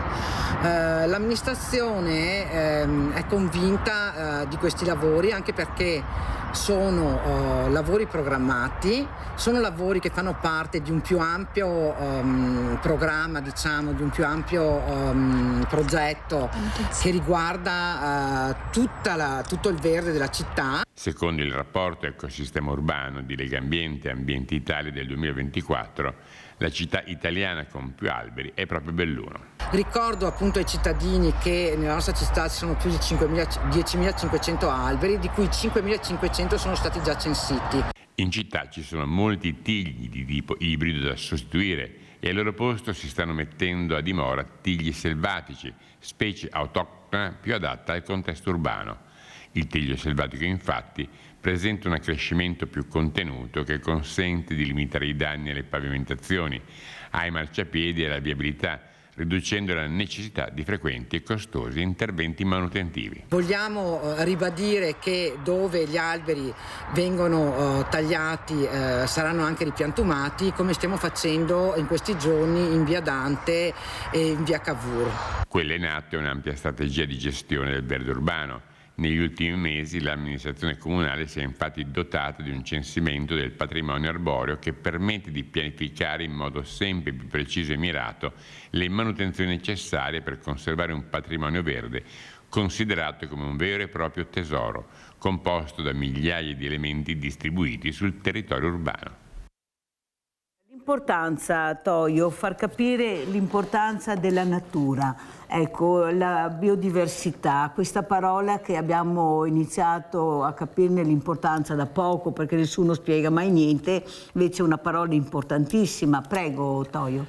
Il concetto di biodiversità è estremamente importante, vuol dire diversità della vita. Certo. Vuol dire che la vita vive perché è complessa, cioè ci sono milioni di specie di piante, centinaia e migliaia di specie di animali, tra cui gli insetti che ancora conosciamo, il 30% degli insetti conosciamo, una parte degli insetti è ancora sconosciuta, non gli abbiamo dato nemmeno un nome, ma come dire, se hai una quantità enorme di elementi, quando c'è un cambiamento c'è sempre qualcuno che sostituisce qualcun altro che è sparito. Ecco, quindi la biodiversità non è un concetto astratto, è la vita, ma noi invece procediamo in senso opposto, la semplificazione. Mi fermo un secondo perché abbiamo Graziella. Ciao Graziella, cosa ci racconti? Io sono qui stamattina, sì. Questo progetto Io ci sono, ci sarà anche Raffaella con la lingua dei segni ed è molto importante. Io sono contentissima di essere qua, è stata una sorpresa perché non me l'aspettavo. Aspetta un attimo Graziella, perché qui vicino a me abbiamo Clara con il suo papà, che anche lei farebbe parte di questa mostra bellissima che adesso farò vedere a Clara e a Toio, che se la porta sempre con sé. Lei è bravissima, è molto brava, è molto curiosa, però è una ragazza che, come dice il suo papà, ha bisogno di esserci, tanto è vero che il titolo di questa mostra è Toio, e lo dico anche a Clara, io ci sono, e tu capisci l'importanza di questa parola. Cosa vuoi dire a Toio e a Clara? Perché Toio, come tu, lui è un papà, tu sei una mamma, anche lui ha fatto capire l'importanza e la fatica di accompagnare questi ragazzi in percorsi normali, a fargli vivere la quotidianità. Prego Graziella. Dobbiamo essere uniti e fare rete, sostenerci a vicenda. È un progetto importantissimo, dare voce e spazio a questi ragazzi, perché anche loro fanno parte della società, non sono degli invisibili, o guardare da un'altra parte. Guardarli, ci parlano con il sorriso, con l'espressione, con le loro voci, con i loro progetti. Sensibilizzare le persone, questo è fondamentale. Grazie cara Graziella, grazie. Se vuoi sentire cosa ti dice Toio, cosa vuoi dire tu a questa mamma invece, tu che hai capito le parole che ha detto Graziella? Allora, che sì, fare rete è importante, ma soprattutto per far capire al mondo politico, cioè a quelli che decidono come utilizzare i soldi, che non bisogna levare un po' alla volta risorse, levare finanziamenti, levare organizzazione, eccetera. Anzi, bisognerebbe aumentare le disponibilità economiche, perché anche nel nostro vivere moderno, con i molti problemi che ci sono, a tutti i livelli, i ragazzi problematici sono sempre di più, non stanno diminuendo, stanno aumentando. Potremmo elencare un mucchio di possibili cause, a cominciare dall'inquinamento, a cominciare dalla minor disponibilità di attenzione e di tempo che gli dedichiamo. Invece a che cosa assistiamo? A una continua diminuzione. I servizi diminuiscono sempre un po', ma così poco alla volta che non te ne accorgi. ma se vai a vedere com'era la situazione anni fa, vedi che è peggiorata. Fermo un secondo, Graziella, cosa vuoi dire a Clara che ti sta ascoltando, che non vede l'ora di uscire perché non ne può più, lei ha bisogno di muoversi, di respirare aria, di correre con la macchina. Guarda, è qua che ti ascolta Clara, cosa vuoi dire a Clara, Graziella? Forte, sì, forte e coraggiosa, sempre avanti e guardare il bello positivo delle cose, noi ci siamo e vi aspettiamo, aspettiamo. Hai sentito Clara? Graziella ti sta aspettando, speriamo che il tuo papà ti porti, che non prenda un'altra strada dopo. Andiamo a vedere anche questo spot, grazie Graziella, buona giornata, andiamo a vedere questo spot molto bello, perché Toio sa benissimo di cosa sto parlando e la fatica che fa anche lui per far vivere la quotidianità a questa adorata figlia Clara. Andiamo a vedere.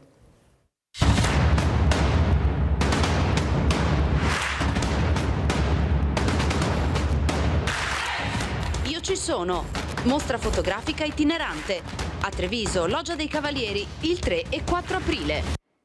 Allora, Toio Salvognani, questo fotografo non ha voluto la solita mostra in un ambiente chiuso, ma ha voluto questa mostra su zone di passaggio all'aperto. Speriamo di venire anche a Belluno.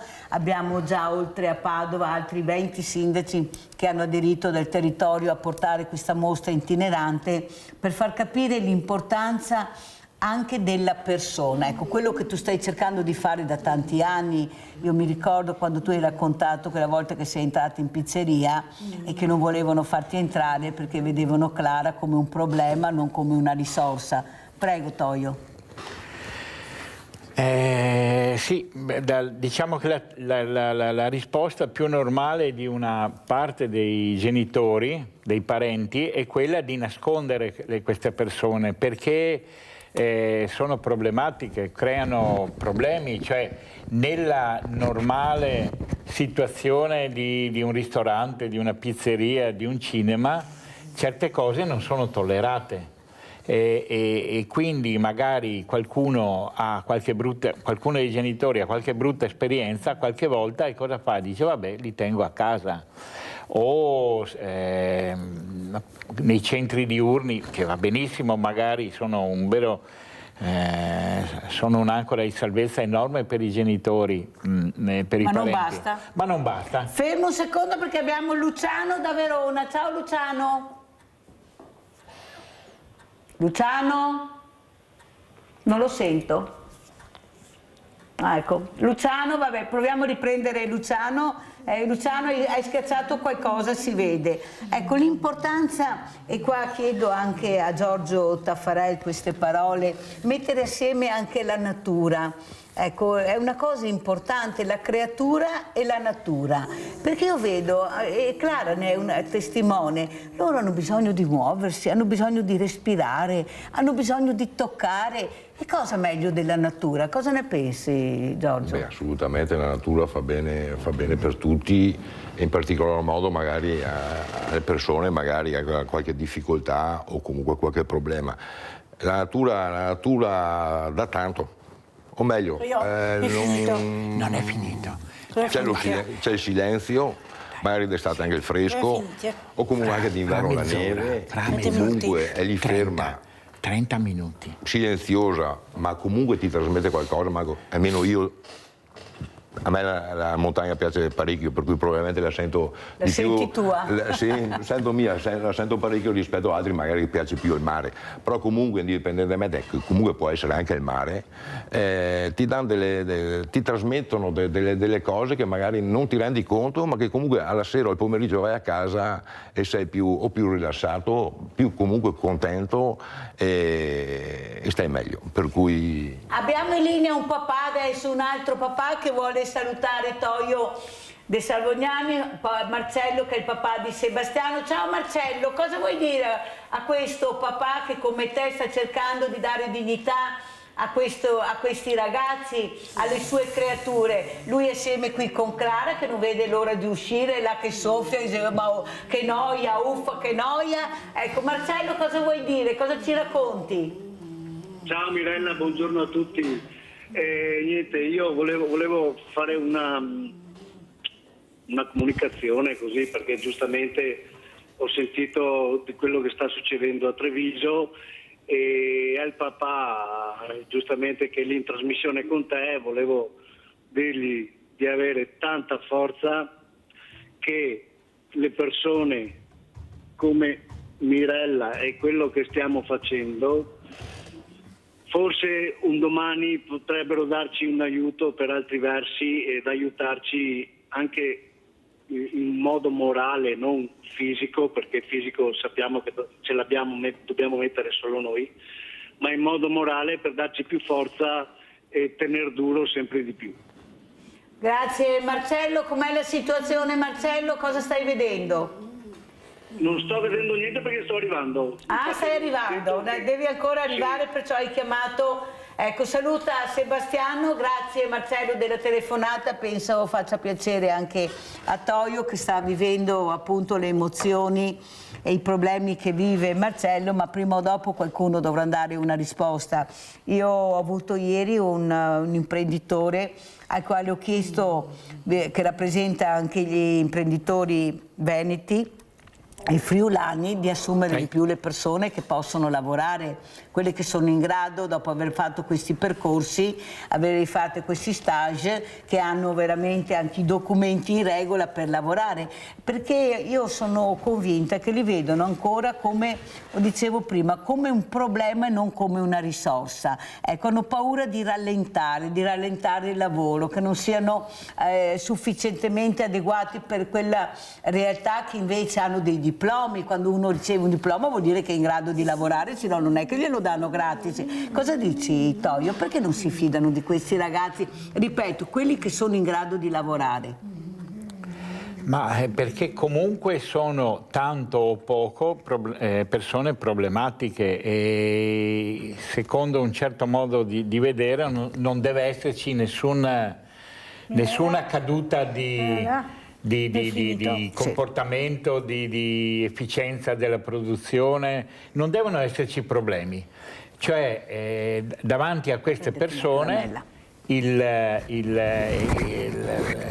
la visione è quella di persone problematiche che vanno, come dire, allontanate dai luoghi in cui si trova la gente normale, in cui magari si diverte o per passatempo o anche per lavoro. Ma è ovvio che ci sono dei problemi con queste persone, però bisogna essere in grado, bisogna che vada avanti la cultura della inclusione vera, non quella conclamata e dopo non praticata, come adesso in questo momento. Clara è qui con noi, ringrazio Mirella perché magari in un'altra situazione, in un'altra TV avrebbero detto no, la prossima volta torna da solo, se no non torni, no. Invece crea qualche piccolo problema ma che è affrontabile e superabile, certo, se c'è la voglia.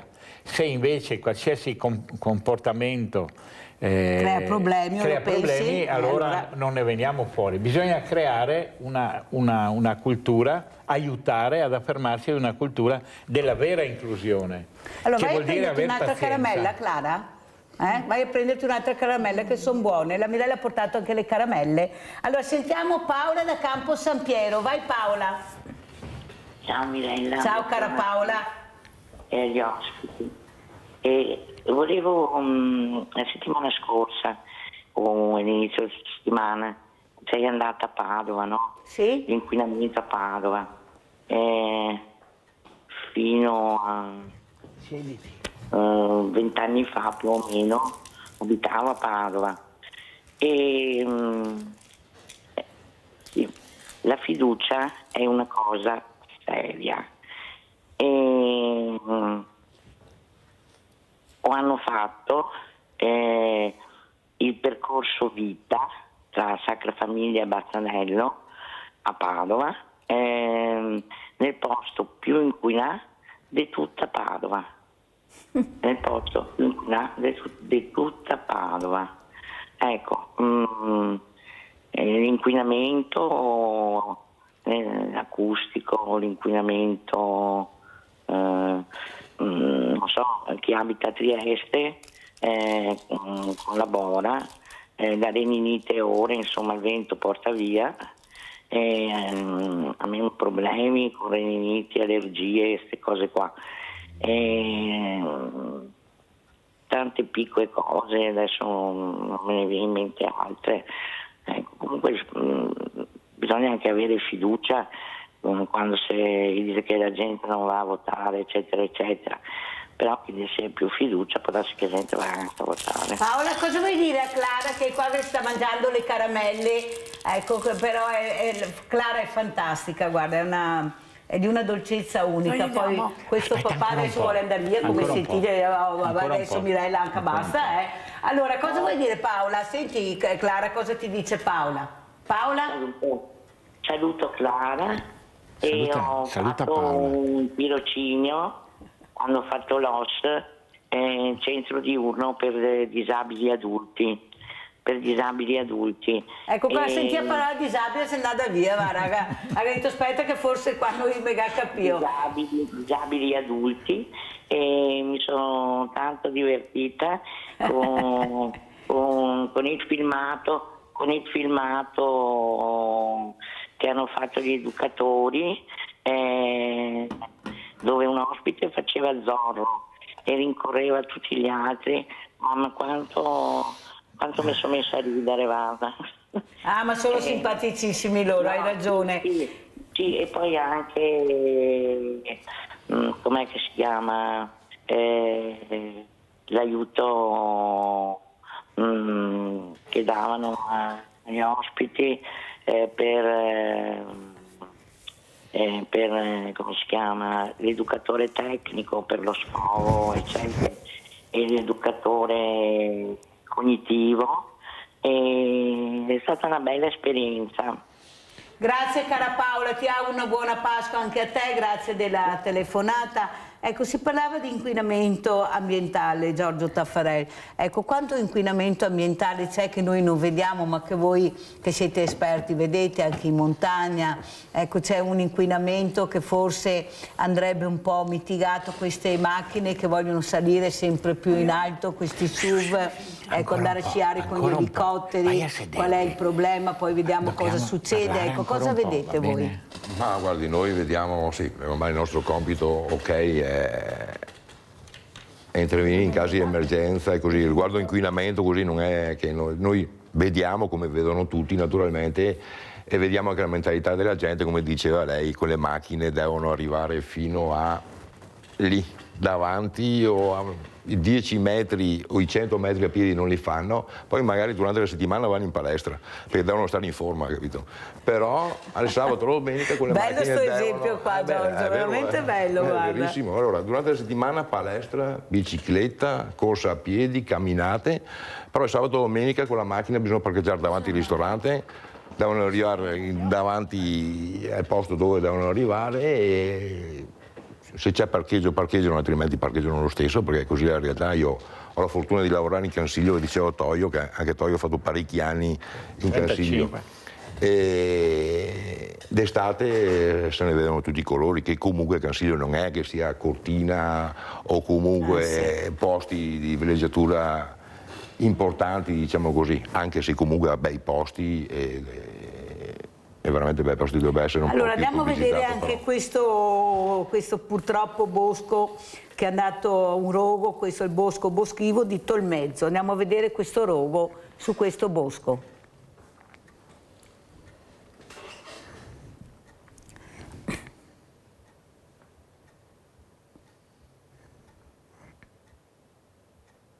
Vediamo se adesso parte. Eccolo qua.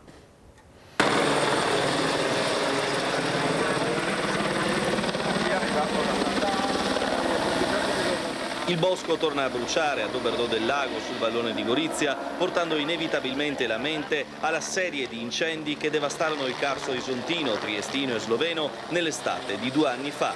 Questa volta il rogo si è sprigionato dalla strada, la via Trinco che da Doberdò conduce a Jamiano, forse a causa del classico mozzicone di sigaretta lanciato dal finestrino dell'auto che in caso di tempo caldo, secco e ventoso può provocare tutto questo. Sul posto, poco prima delle 13, i vigili del fuoco di Gorizia e Monfalcone, seguiti a ruota da squadre in arrivo da Trieste e dall'elicottero della Protezione Civile. A terra anche la Forestale e i pompieri volontari, oltre ai carabinieri che hanno bloccato gli accessi alla strada interessata dall'incendio. Spara, Massimo, spara! Le fiamme sono state domate con gli idranti in circa un'ora, ma l'azione dell'elicottero che ha riversato centinaia di ettolitri d'acqua sul fronte andato in fumo, in tutto circa 4.000 metri quadrati di area boscata, è perdurata per tutto il pomeriggio. Altrettanto hanno fatto i pompieri per evitare il riacutizzarsi di eventuali focolai. L'incognita sulla definitiva bonifica infatti è legata al vento di Bora che soffia dalla notte scorsa e dovrebbe perdurare anche per la giornata di domani. Ecco perché l'allerta su tutto il Carso rimane massima.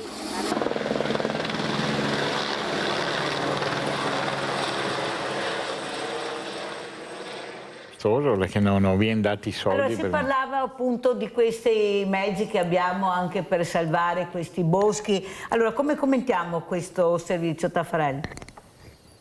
Ma guardi, negli ultimi anni fortunatamente anche nelle nostre zone, io parlo di Vittorio Veneto, non ci sono pochissimi incendi, ce n'è stato uno, abbiamo fatto un intervento 10 giorni fa, 15 giorni fa, ma comunque era roba circoscritta e ok.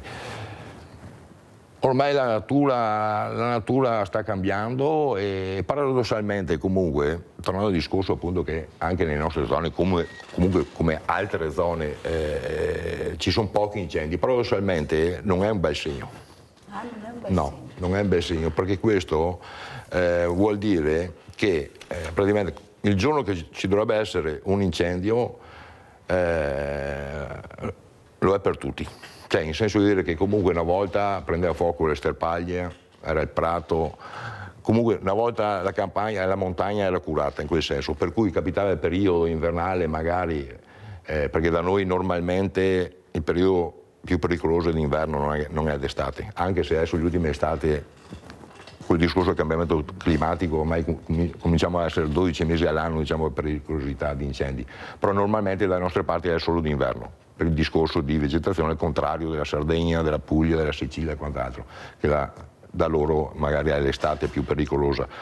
Però adesso la montagna ad esempio è stata abbandonata. È stata abbandonata perché ci sono rovi. Chiaro, papale, abbandonata addirittura. Abbandonata, non è più curata come una volta nella montagna c'era gente che ci viveva, puliva il bosco, i rovi non c'erano perché comunque tenevamo tutto curato, adesso... Guai, Beh, adesso guai a toccare qualcosa adesso. Tamara da Spregiano, vai Tamara. Ciao Mirella. Ciao. Mirella, volevo farti gli auguri di buona Pasqua. Grazie cara, anche a te. Anche ai tuoi ospiti. E volevo dire solo una cosa, che la natura è una cosa bellissima per noi uomini, respirare l'aria pulita è una cosa bella. A me piace stare in mezzo alla natura, in mezzo ai campi, a raccogliere i fiori. E volevo dire una cosa alla ragazza, fare gli auguri di buona Pasqua da parte mia e che si faccia forza. Abbi pazienza. E che devi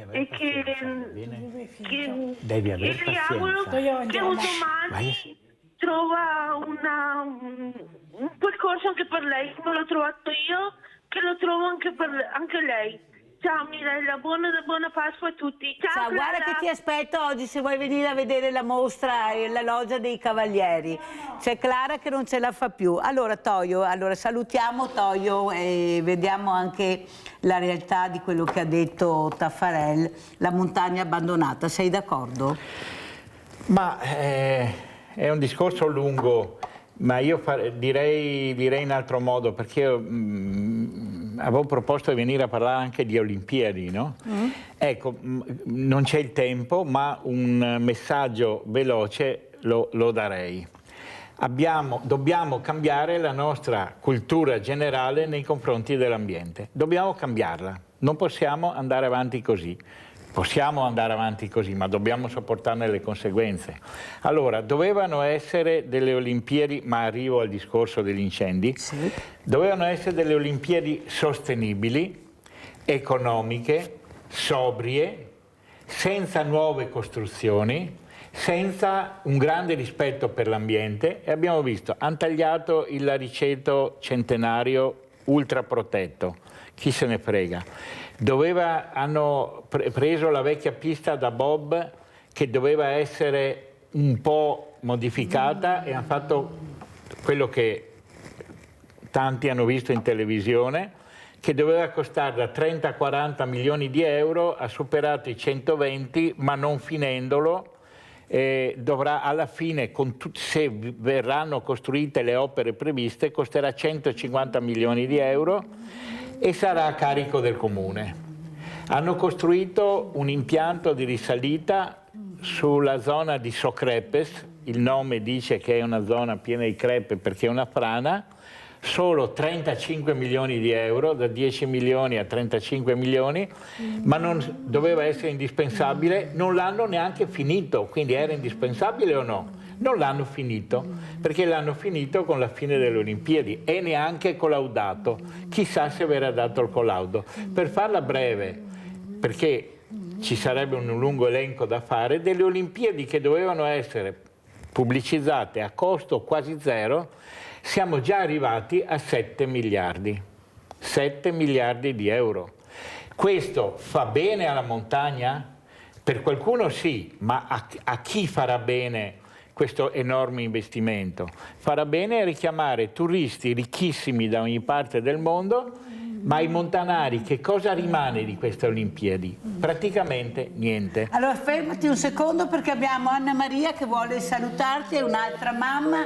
Ciao Anna Maria, è caduta la linea, poi vediamo se riprendiamo, riesci a rimanere ancora un po' per parlare di queste Olimpiadi. Dal tuo punto di vista adesso si sono chiuse anche le Paralimpiadi, tu cosa hai visto?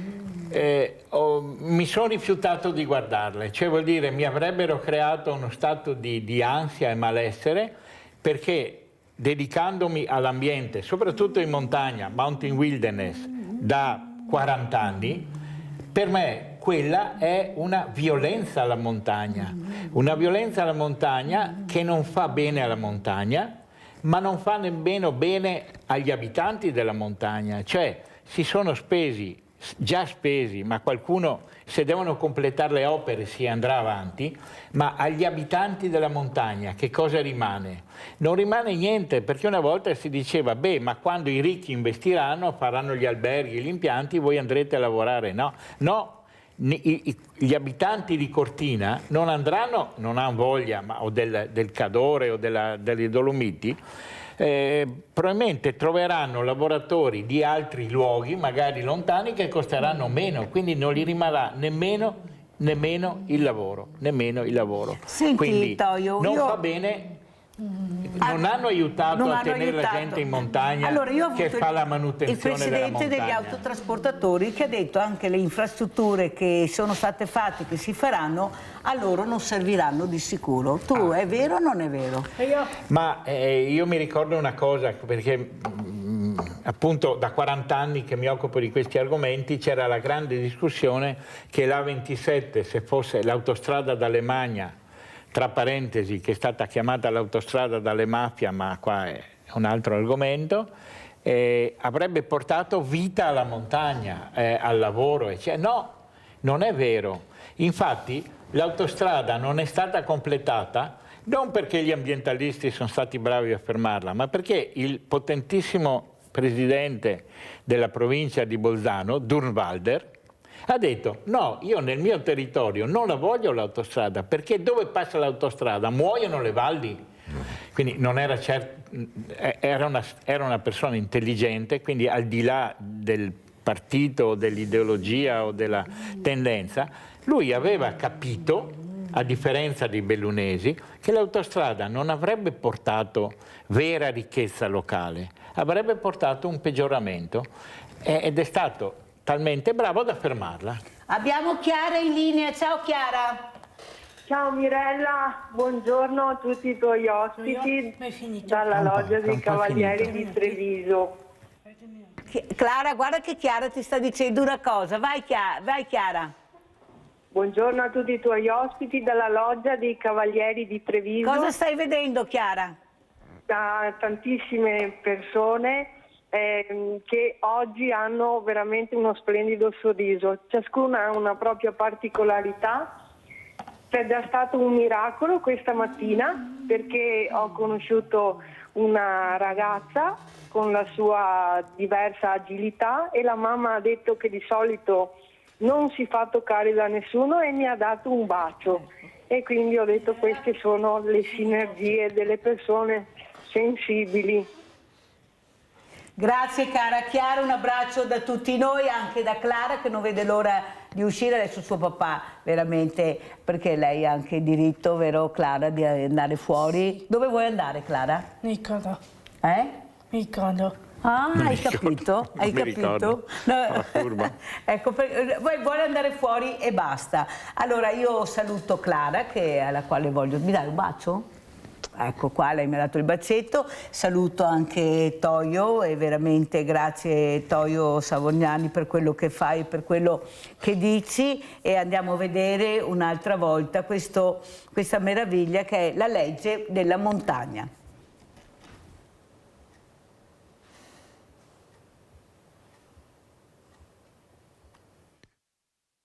Tecnicamente è la legge 12 settembre 2025, numero 131, più semplicemente è la legge sulla montagna tanto attesa dalle aree interessate.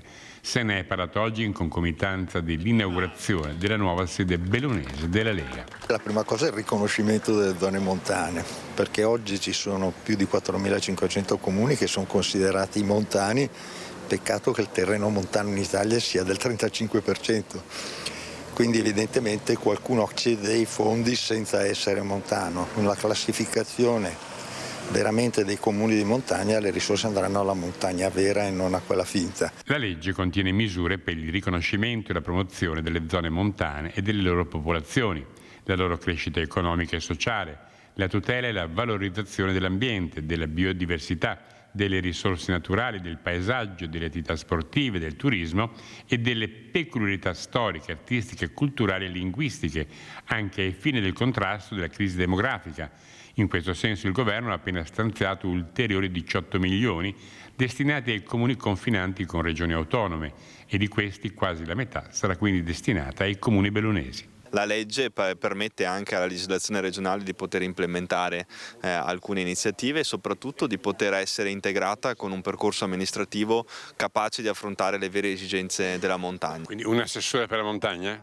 Stiamo lavorando in questa direzione e credo sia assolutamente fondamentale stabilire questa priorità, tra l'altro rilanciata da tutti i partiti del centrodestra e quindi può essere sicuramente un'iniziativa utile alle aree montane. Abbiamo stanziato più di 200 milioni di euro andando ad affrontare quelle che sono le problematiche più urgenti delle zone di montagna a partire dalla sanità, l'istruzione, la famiglia, l'attività di impresa, la tutela dell'ambiente, le professioni di montagna. Direi che ce ne sono parecchie di cose.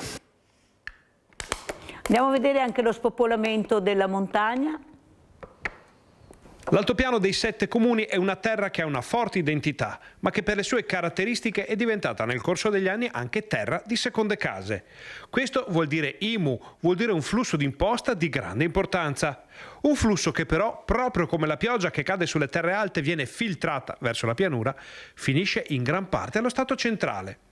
E i sindaci e gli amministratori dell'altopiano intendono porre all'attenzione di chi governa e anche di chi governerà il Veneto questo dettaglio di non poco conto per i comuni. È centrale il tema del Fondo delle Solidarietà, comuni come Enego, Gaglio, che qui il consigliere è Asiago, sul grande gettito di IMU che abbiamo una grandissima parte però va allo Stato. Il Fondo di Solidarietà Comunale costituisce appunto un fondo per il finanziamento dei comuni, alimentato anche con una quota del gettito IMU, le cui risorse vengono poi distribuite con vari parametri. E i sindaci dell'altopiano chiedono che l'IMU e il fondo vengano utilizzati per andare a lenire alcuni mali endemici della montagna. crediamo che questo non sia sempre corretto, perché le problematiche della montagna, dei paesi come i nostri, che hanno il problema dello spopolamento, il problema dell'organizzazione turistica e della manutenzione di un territorio ampio, sono problemi comunque odierni, costanti, e forse il fondo di solidarietà pesa troppo sulle casse dei comuni. Allora Toio, come vuoi commentare questi servizi che abbiamo visto? Che la speranza è che ci sia veramente, così come abbiamo parlato di disabilità prima, dicendo che bisogna aumentare le risorse per la disabilità, non diminuirle, come sta avvenendo giorno per giorno, anche in maniera nascosta, così anche per la montagna. A volte sembra quasi che ci sia un patto politico nazionale per dire le risorse vanno mandate lì dove creano maggior indotto, maggiore occupazione, maggiore ricchezza, quindi vuol dire nelle aree urbane, e le aree limitrofe, le aree tra cui anche la montagna, vanno lasciate come una lenta decadenza, che sembra normale perché il cambiamento è lento e quindi le persone non se ne accorgono, la gente non se ne accorge, quindi invece bisogna invertire questa tendenza, investire là dove si crea gestione del territorio, presenza umana corretta, è un discorso enorme ma va affrontato, e dove appunto la gente possa vivere nel miglior modo possibile e non dover alla fine o abbandonare i luoghi e andare verso le città, verso dove si produce e il reddito e la rendita è maggiore, e quindi la manutenzione del territorio, così come attenzione verso le persone, che non è economico questo, perché è un servizio, quindi non tutto può essere economico, anche se la tendenza è quella di economizzare, cioè rendere economico tutto, compreso il volontariato, come leggiamo sulla stampa in questo periodo. Veramente io volevo anche ricordare Egidio Bergamo, questo uomo che è morto ieri in un incidente sul lavoro, faceva parte degli agricoltori veneti, ecco, i famosi trattori. Ho avuto anche ospite, un grande abbraccio a questa famiglia che ha perso questo giovane uomo per un incidente sul lavoro. Allora, Taffarelli, l'importanza anche della sicurezza sul lavoro, voi fate degli interventi anche pericolosi a volte, quanto importante è imparare la professionalità per fare questo tipo di lavoro? Beh, certo, quando in qualsiasi tipo di intervento dove noi partecipiamo dobbiamo comunque salvaguardare se stessi naturalmente e comunque nello stesso tempo trovare l'equilibrio, perché gli scenari magari di intervento non sono semplici. Guarda, quelle alluvioni, terremoti, incendi boschivi, non sono situazioni tranquille o comunque non pericolose. Per cui i volontari nostri sono tutti formati, hanno fatto tutti i corsi, sia per quello che riguarda sicurezza che comunque per l'intervento specifico che si va a fare, o protezione civile o antincendio boschivo. Comunque qualche rischio si prende perché ci sta, assolutamente, perché se devi guardare le regole non fai niente, assolutamente, però comunque sempre con il discorso del buon senso, e poi cercare di far meglio possibile la propria attività, insomma. Allora andiamo a vedere proprio questa prevenzione antincendi Gorizia e poi lo commentiamo con Giorgio Taffarelli.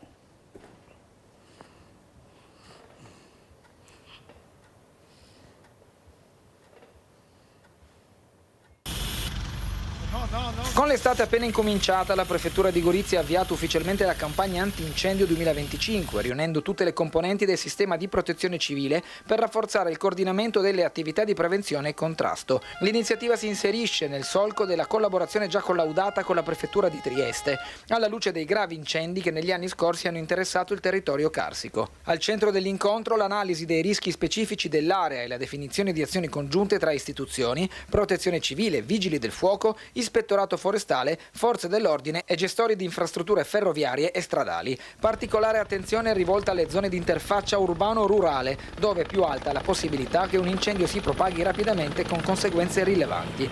Tra le novità di quest'anno, le segnalazioni di incendi boschivi al numero unico 112 saranno prese in carico direttamente dalla sala operativa regionale della Protezione Civile, che potrà così attivare con maggiore tempestività i volontari sul campo e i mezzi di spegnimento. È previsto inoltre l'avvio di attività di pattugliamento da parte delle squadre di volontari. Il sistema regionale è stato rafforzato anche con l'aumento dei DOS, i direttori delle operazioni di spegnimento, mentre i vigili del fuoco disporranno di squadre aggiuntive pronte a intervenire nei mesi estivi grazie a una convenzione con la Protezione Civile. Sul fronte della prevenzione strutturale, i gestori delle reti ferroviarie e stradali hanno garantito attività di sfalcio e manutenzione lungo i tracciati, con Rete Ferrovie Italiane impegnata nella posa di muretti tagliafuoco. Le forze di polizia intensificheranno i controlli nelle aree più esposte. L'incontro ha sottolineato l'importanza di un'azione coordinata e costante, non solo per gestire le emergenze, ma soprattutto per evitarle, attraverso la promozione della cultura della protezione civile e il coinvolgimento attivo dei cittadini. Farei quello che non vediamo dietro le quinte, è l'organizzazione, che è una cosa meravigliosa. Ecco, cosa vuoi dire in base anche a questo servizio che abbiamo visto? Ma guardi, dietro, come diceva lei, dietro l'antincendio boschivo c'è un mondo. C'è un mondo, la gente naturalmente non vede, è sempre il discorso dietro le quinte, però abbiamo la fortuna, grazie ai DOS, partiamo dai vertici. I DOS sono dipendenti regionali, dirigenti regionali che coordinano comunque la propria zona, diciamo, che sono persone molto competenti, ad arrivare comunque ai volontari, a tutte le associazioni di volontariato. Qui in Veneto l'antincendio boschivo funziona bene. Fino a oggi c'è un rapporto tra associazioni, comunque, collaborazione tra associazioni. È una buonissima cosa. Assolutamente sì, e anche comunque il rapporto con la regione funziona molto, molto bene. Ad esempio, parlando anche del discorso del Friuli, noi abbiamo il territorio che comunque parte da Vittorio Veneto e arriva fino a Cordignano. Cordignano si sa che comunque è la zona di confine con il Friuli. Capita spesso, c'è una zona, capitava spesso che degli incendi che praticamente era il cavallo tra Veneto e Friuli. Questo ci ha dato anche la possibilità di fare una bella amicizia con i volontari di Caneva, in provincia di Pordenone, dove sia da parte nostra che da parte loro, quando facciamo qualche addestramento o esercitazione e quant'altro, collaboriamo insieme, perché è giusto, come collaboriamo con la nostra associazione della nostra provincia o comunque del Veneto, collaboriamo fare anche, rete. Sì, anche perché comunque negli interventi, quando si partecipa su un intervento, se ci si conosce, si opera meglio. Abbiamo Anna Maria in linea. Ciao Anna Maria, un'altra mamma. Vai Anna Maria. Ciao Mirella. Ciao, come va? Loggia. Benissimo, bella.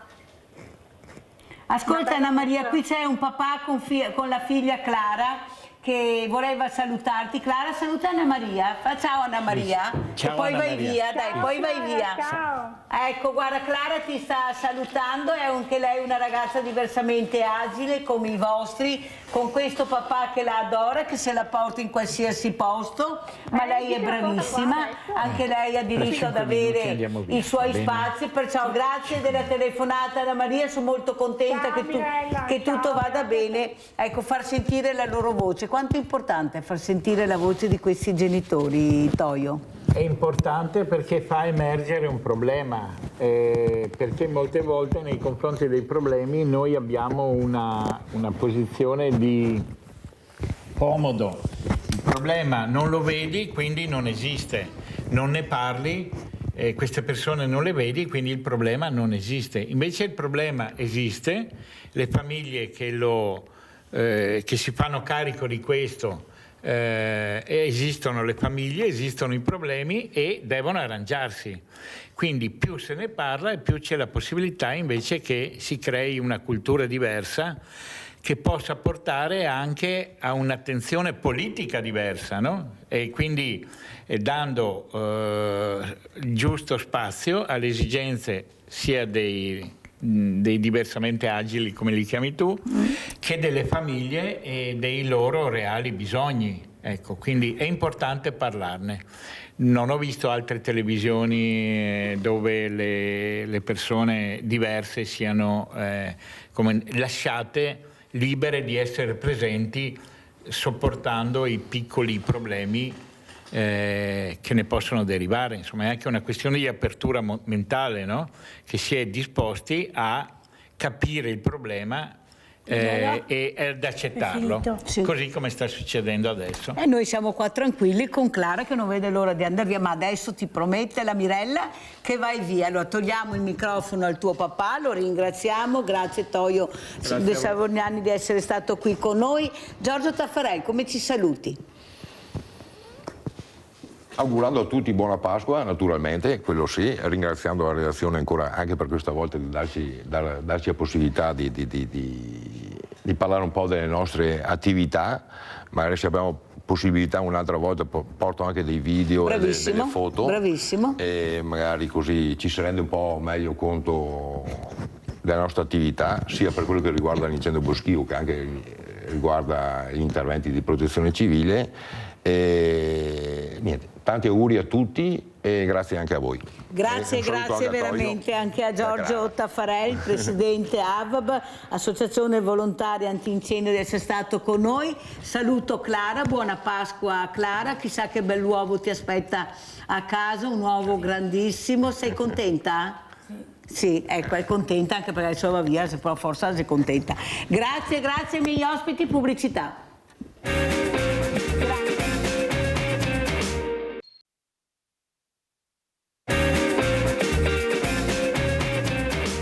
E faremo anche questa mattina lezioni di sicurezza, ma andiamo alla sigla.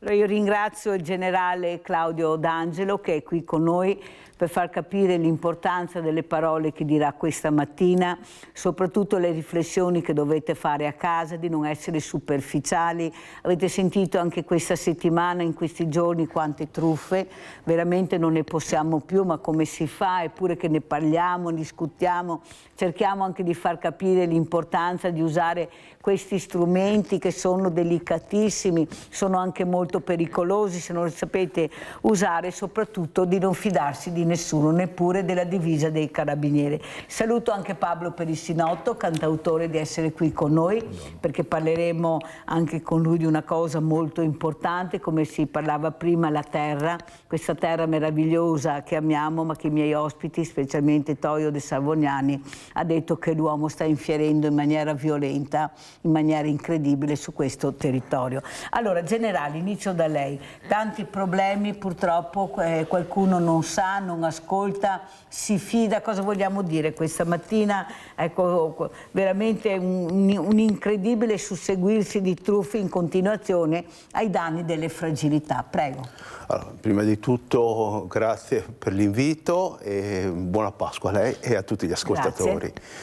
La truffa è un reato molto particolare e si avvale della nostra collaborazione. Se noi non collaboriamo, la truffa non va in porto. Questo è un dato di fatto. La collaborazione viene ottenuta con tre sistemi particolari. La paura, prima di tutto, l'urgenza, hai bisogno di qualcosa, è successo questo, tuo figlio è in pericolo, ha bisogno di soldi, e questo è il primo sistema. Un altro sistema è hai vinto un premio, oppure c'è questa occasione bellissima che solletica un po' il nostro desiderio di avere delle opportunità. Ecco, il consiglio è sempre uno, fermarsi e pensare, ma guarda caso il premio proprio a me è arrivato? Oppure è possibile che c'è tutta questa urgenza? Cioè non c'è nessuna urgenza che non possa aspettare che io conti fino a 10. Ecco. E evitare appunto di cadere in questa duplice trappola. Da una parte abbiamo la paura, l'urgenza, è successo questo, ho bisogno di soldi, faccia entrare in casa perché c'è un pericolo, questo e quello. e dall'altra la blandizia, il premio, il rimborso dell'INPS, sono i due estremi, la paura e la blandizia, che però tutte e due tendono a passare attorno alle nostre naturali difese di diffidenza, e vediamo persone che purtroppo ci cascano e tuttora fanno delle azioni che normalmente non dovrebbero fare. Poi subentra un'altra cosa, le truffe sono un reato particolare anche perché le denunce sono pochissime in realtà, sono molto meno dei fatti reali, perché la gente ha paura, si vergogna, non ha paura, si vergogna. Però non denunciando quello che è successo, non trovando il coraggio di denunciare quello che è successo, finisce per agevolare ancora di più il truffatore. Primo perché così non diffondiamo evidentemente ancora abbastanza le avvertenze su come fare, sui rischi che si corrono, e poi perché comunque il truffatore praticamente non corre rischi, perché sa che la truffa, una volta che va in porto, difficilmente viene denunciata. Allora andiamo a vedere questa truffa, questa anziana proprio con questo finto carabiniere. Non finiremo mai di dire non ascoltate nessuno, non state al telefono con nessuno se non lo conoscete, anzi più state più in pericolo siete, cercate di non rispondere se non conoscete i numeri. Io dico questo invece. Andiamo a vedere questa truffa. Ancora una truffa con il finto carabiniere, ma questa volta il bottino è davvero ingente. Vittima una facoltosa signora ottantenne che vive in una villa lungo il Terraglio a Mogliano. È da poco passata l'ora di pranzo quando la donna riceve la telefonata di un uomo che si qualifica come carabiniere in servizio al comando di Venezia. Dice di dover fare una verifica sui gioielli della signora dopo un consistente furto di preziosi verificatosi nel capoluogo lagunare. È talmente convincente da indurre l'anziana a tirar fuori tutti i suoi gioielli ed esporli su un telo sopra il tavolo. La telefonata è lunghissima. Il finto carabiniere, con una tecnica ormai collaudata in tanti colpi di questo tipo, tiene la vittima sempre in linea in modo che non possa chiamare parenti o forze dell'ordine per una verifica. Fatto sta che dopo un po' si presenta al cancello della villa il complice, il quale, fingendosi il perito incaricato della verifica sui preziosi, entra in casa. In un attimo prende il telo con i gioielli, lo infila nello zaino e si allontana. Il complice continua a tenere al telefono la vittima, rassicurandola ancora per quasi un'ora, evidentemente per dare all'altro truffatore il tempo di dileguarsi. Solo alle 17, quando alla villa arriva la collaboratrice domestica, emerge il raggiro. Vengono allertati i carabinieri, quelli veri, che ora conducono le indagini sulla truffa. L'ammontare del bottino è ancora in corso di quantificazione, ma comunque il valore dei gioielli è ingente. L'allerta su questo tipo di reato, con casi di truffa ormai quotidiani, è molto alta, eppure i malviventi continuano a mietere vittime. Il comune di Mogliano ha organizzato diversi incontri per informare i cittadini. Noi lo diciamo sempre quando facciamo le riunioni, sia con i carabinieri, che ringrazio per la grande collaborazione che stanno dando qui a Mogliano Veneto assieme alla polizia locale. Fate un colpo di telefono, se loro insistono mettete giù il telefono, se effettivamente c'è qualcosa che necessita di un'urgenza richiamano, ma mettete giù il telefono, interrompete la comunicazione, chiamate il 112 e chiedete informazioni. Mai stare al telefono tanto tempo con queste persone, con una persona che vuole trattenerti al telefono, perché significa che c'è qualcosa di criminale sotto, e in questo caso purtroppo ancora una volta è successo questo. Allora, io passerei anche a Pablo per il Sinotto, perché parliamo di fragilità. Io quando ho sentito che questa signora era sola in casa senza nessuna precauzione, anche visto quello che sentiamo tutti i giorni, ecco, sono rimasta sorpresa. Forse dovremmo stare più attenti a lasciare questi diversamente giovani, come li chiamo io, a casa da soli, perché stiamo parlando di fragili, abbiamo visto come è stata raggirata e non hanno impiegato 10 minuti, sono stati tra una cosa e l'altra più di 2 ore in tutto. Prego. Sì, insomma, gli anziani sono sempre, diciamo, l'obiettivo preferito perché hanno un'ingenuità, e forse perché vengono anche da un'esperienza personale dove ancora nel corso della loro vita magari non hanno avuto di questa esperienza, o comunque pensano che sia ancora una cosa abbastanza inedita, no? La truffa, e quindi non c'è preparazione. Però è anche vero che ad esempio a me è capitato una volta, io ho rivelato un appartamento dove prima abitavano una coppia di anziani e sono venuti due che poi si sono rivelati essere truffatori. E io mi sono accorto subito che quando ho aperto la porta loro vendevano, si spacciavano per essere due addetti di una compagnia telefonica. Io me ne sono accorto subito che quando ho aperto la porta sono rimasti un po' stupiti. E ho visto che insomma avevano difficoltà un po', cioè sono rimasti spiazzati e quindi avevano un atteggiamento un po' reticente, no? Non erano molto convinti, fino a che gli ho detto guardate ho capito tutto, e poi ho messo un messaggio fortunatamente sul gruppo di Motta e subito la notizia e poi si sono rivelati essere dei truffatori. Sono stati arrestati? Sì. Sono stati identificati e arrestati. Allora, generale D'Angelo, cosa vuol dire? A Pablo che ha fatto il suo dovere, si è accorto subito che qualcosa non andava, ma non è stato zitto, non ha detto vabbè è andata bene, ha chiamato chi di dovere. Ha fatto benissimo, perché solo in questa maniera le forze dell'ordine possono intervenire tempestivamente e ridurre il rischio per tutta la comunità. È un servizio alla comunità la denuncia che noi facciamo, non è solo una cosa per noi. In particolare erano giovanissimi. C'era una ragazza e un ragazzo, avranno avuto 20 anni l'uno, erano veramente giovani. Prego. Però volevo dire un'altra cosa invece sugli anziani, perché ho la mia esperienza personale. Mia mamma, che purtroppo è morta 5 anni fa, comunque è arrivata a 84 anni e viveva da solo a casa. E io e mio fratello abbiamo fatto di tutto per convincerla ad accettare anche solo una donna che l'aiutasse a fare le pulizie. Non ci siamo riusciti, le assicuro che abbiamo fatto di tutto. Mia madre, ecco, era la sua vita, la sua casa, non c'era altra possibilità per lei. Lei voleva vivere la sua vita nella sua casa sola, quindi non è così facile, cioè non è lasciar solo l'anziano. Io e mio fratello abbiamo provato di tutto, glielo garantisco. Non è una trasandantezza o un abbandono da parte dei familiari, e spesso anche proprio una esigenza da parte della persona che comunque ha raggiunto una certa età di continuare a fare la sua vita nel suo ambiente. Ma allora mettiamo gli accorgimenti, scusi, in generale. Allora qui stiamo parlando di una donna facoltosa, ecco, abbiamo degli strumenti che anche di giorno possono rilevare delle persone che entrano e che escono dalla casa. Quello senz'altro. Poi ecco, mia madre era anche abbastanza vivace. Allora, quando ha ricevuto una di queste famose telefonate, no? Quella al telefono gli fa: guardi, suo figlio ha avuto un grave incidente stradale. Mia madre è rimasta un attimo: chi? Il carabiniere o l'avvocato?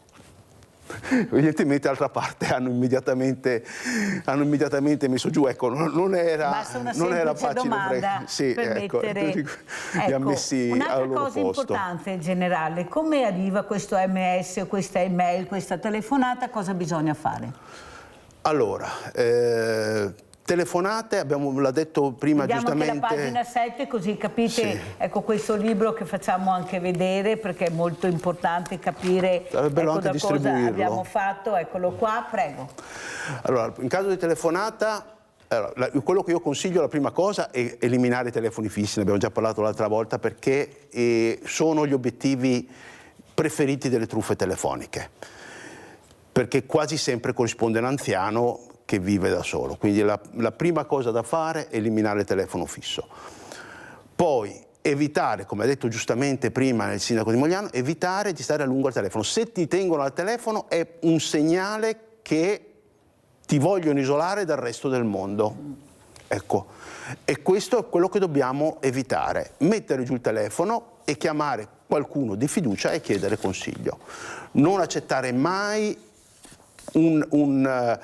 un'imposizione, tra virgolette, data per telefono. Deve fare questo, deve aprire No, io non apro nessuno, non faccio entrare nessuno. Se non ho il tempo di mettere giù il telefono, chiamare mio figlio, mio amico, la persona, un vicino di casa che viene e mi dà consiglio e mi aiuta. Nadia da Treviso, vai Nadia. Ciao Mirella, buongiorno ai tuoi ospiti. Niente, io ho preso una truffa per telefono 3 anni fa con un ordine della legna. Sì. Ho ordinato 50 quintali e mi sono arrivati 20 quintali. Io li ho fermati, li ho bloccati, non volevo che la scaricassero, e invece loro mi sono trovata io e mio marito 82 anni con demenza, io ne ho 76 e praticamente, ma sono stata truffata proprio, le ho dato i soldi senza nessun ritegno, non so, avrò preso anche un po' di paura perché erano in due giovani e avevo una casa isolata e praticamente io le ho dato i soldi e sono partita. Nadia, racconta però cosa ti ha attirato di prendere questo legname, perché aveva un costo particolare. Aveva un costo di 10 quintali e 10 euro al quintale e la sede risultava qua a Casale.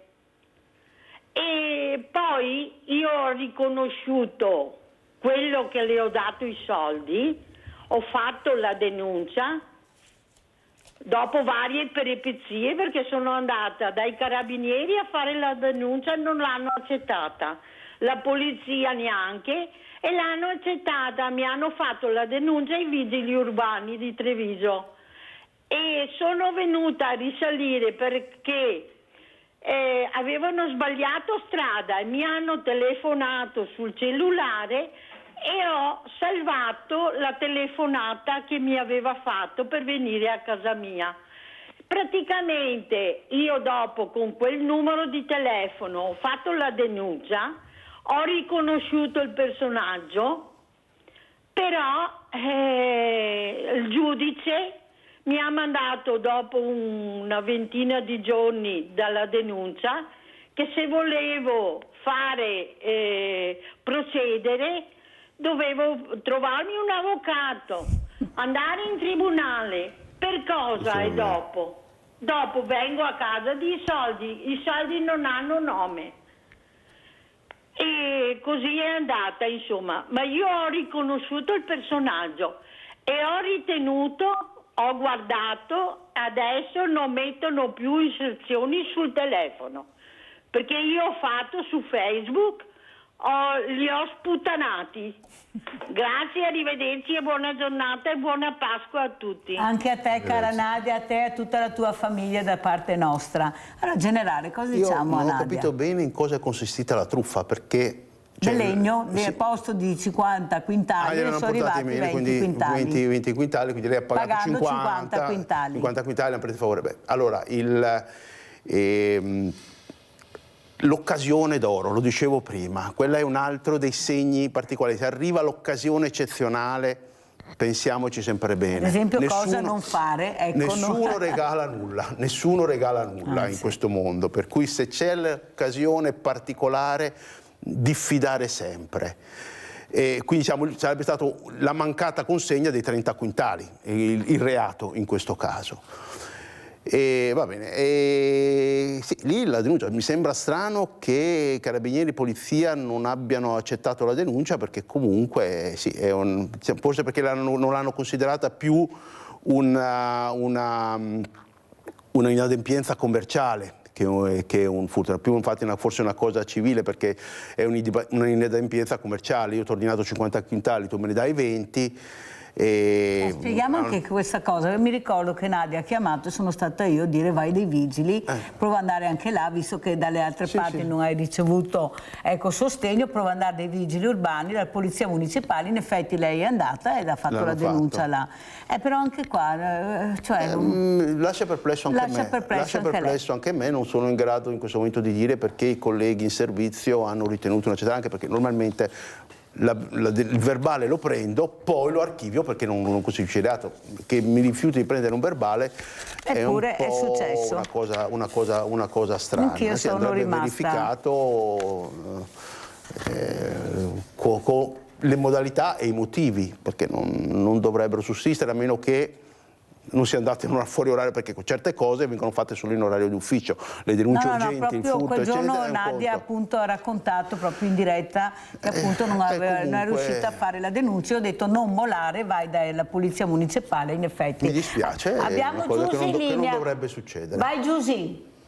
Ciao Mirella, buongiorno ai tuoi ospiti. Intanto faccio gli auguri ai tuoi ospiti e anche alla redazione di Media Nord-Est, e a te Mirella, che ci fai compagnia tutti i santissimi giorni, Mirella, a noi casalinghe che possiamo chiamarti per i nostri problemi e gridare aiuto. Vi ringrazio. Grazie cara. Grazie cara Nadia, un grande saluto a te, anche a Folso, a tutta la tua famiglia, di una serena Pasqua. Allora andiamo a sentire, ecco, così lasciamo anche che il generale si riprenda dallo shock di non essere riuscito a capire come mai questa denuncia non è stata... Ecco, no, perché veramente fa pensare, generale, glielo dico perché anch'io ero imbarazzata quel giorno e Nadia dice ma cosa devo fare? Sono stata truffata, non riesco a fare la denuncia. Andiamo a vedere invece, per ricordare, ecco, anche questi genitori. Questa mattina abbiamo ricordato le mamme con questo libro Mamma Teresa, adesso veniamo a ricordare invece anche i papà, questi uomini, con questo disco molto bello, Ricordati papà. Andiamo a vedere e sentiamo Pablo Perissinotto.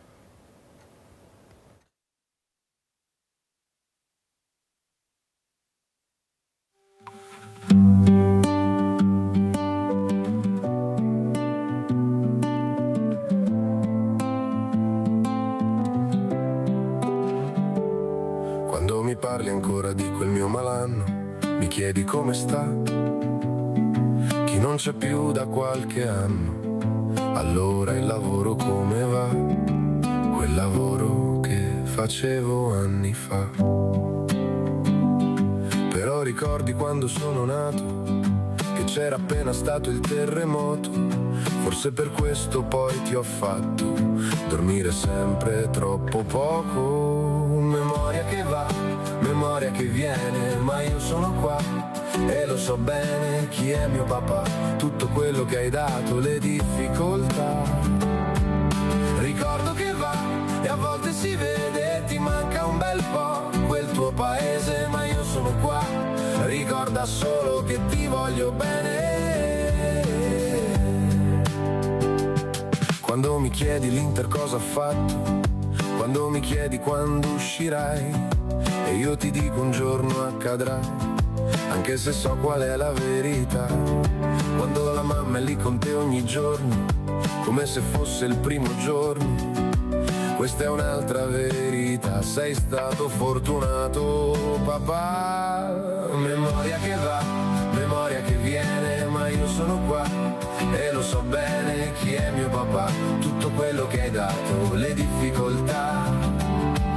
Ricordo che va e a volte si vede, ti manca un bel po' quel tuo paese, ma io sono qua, ricorda solo che ti voglio bene.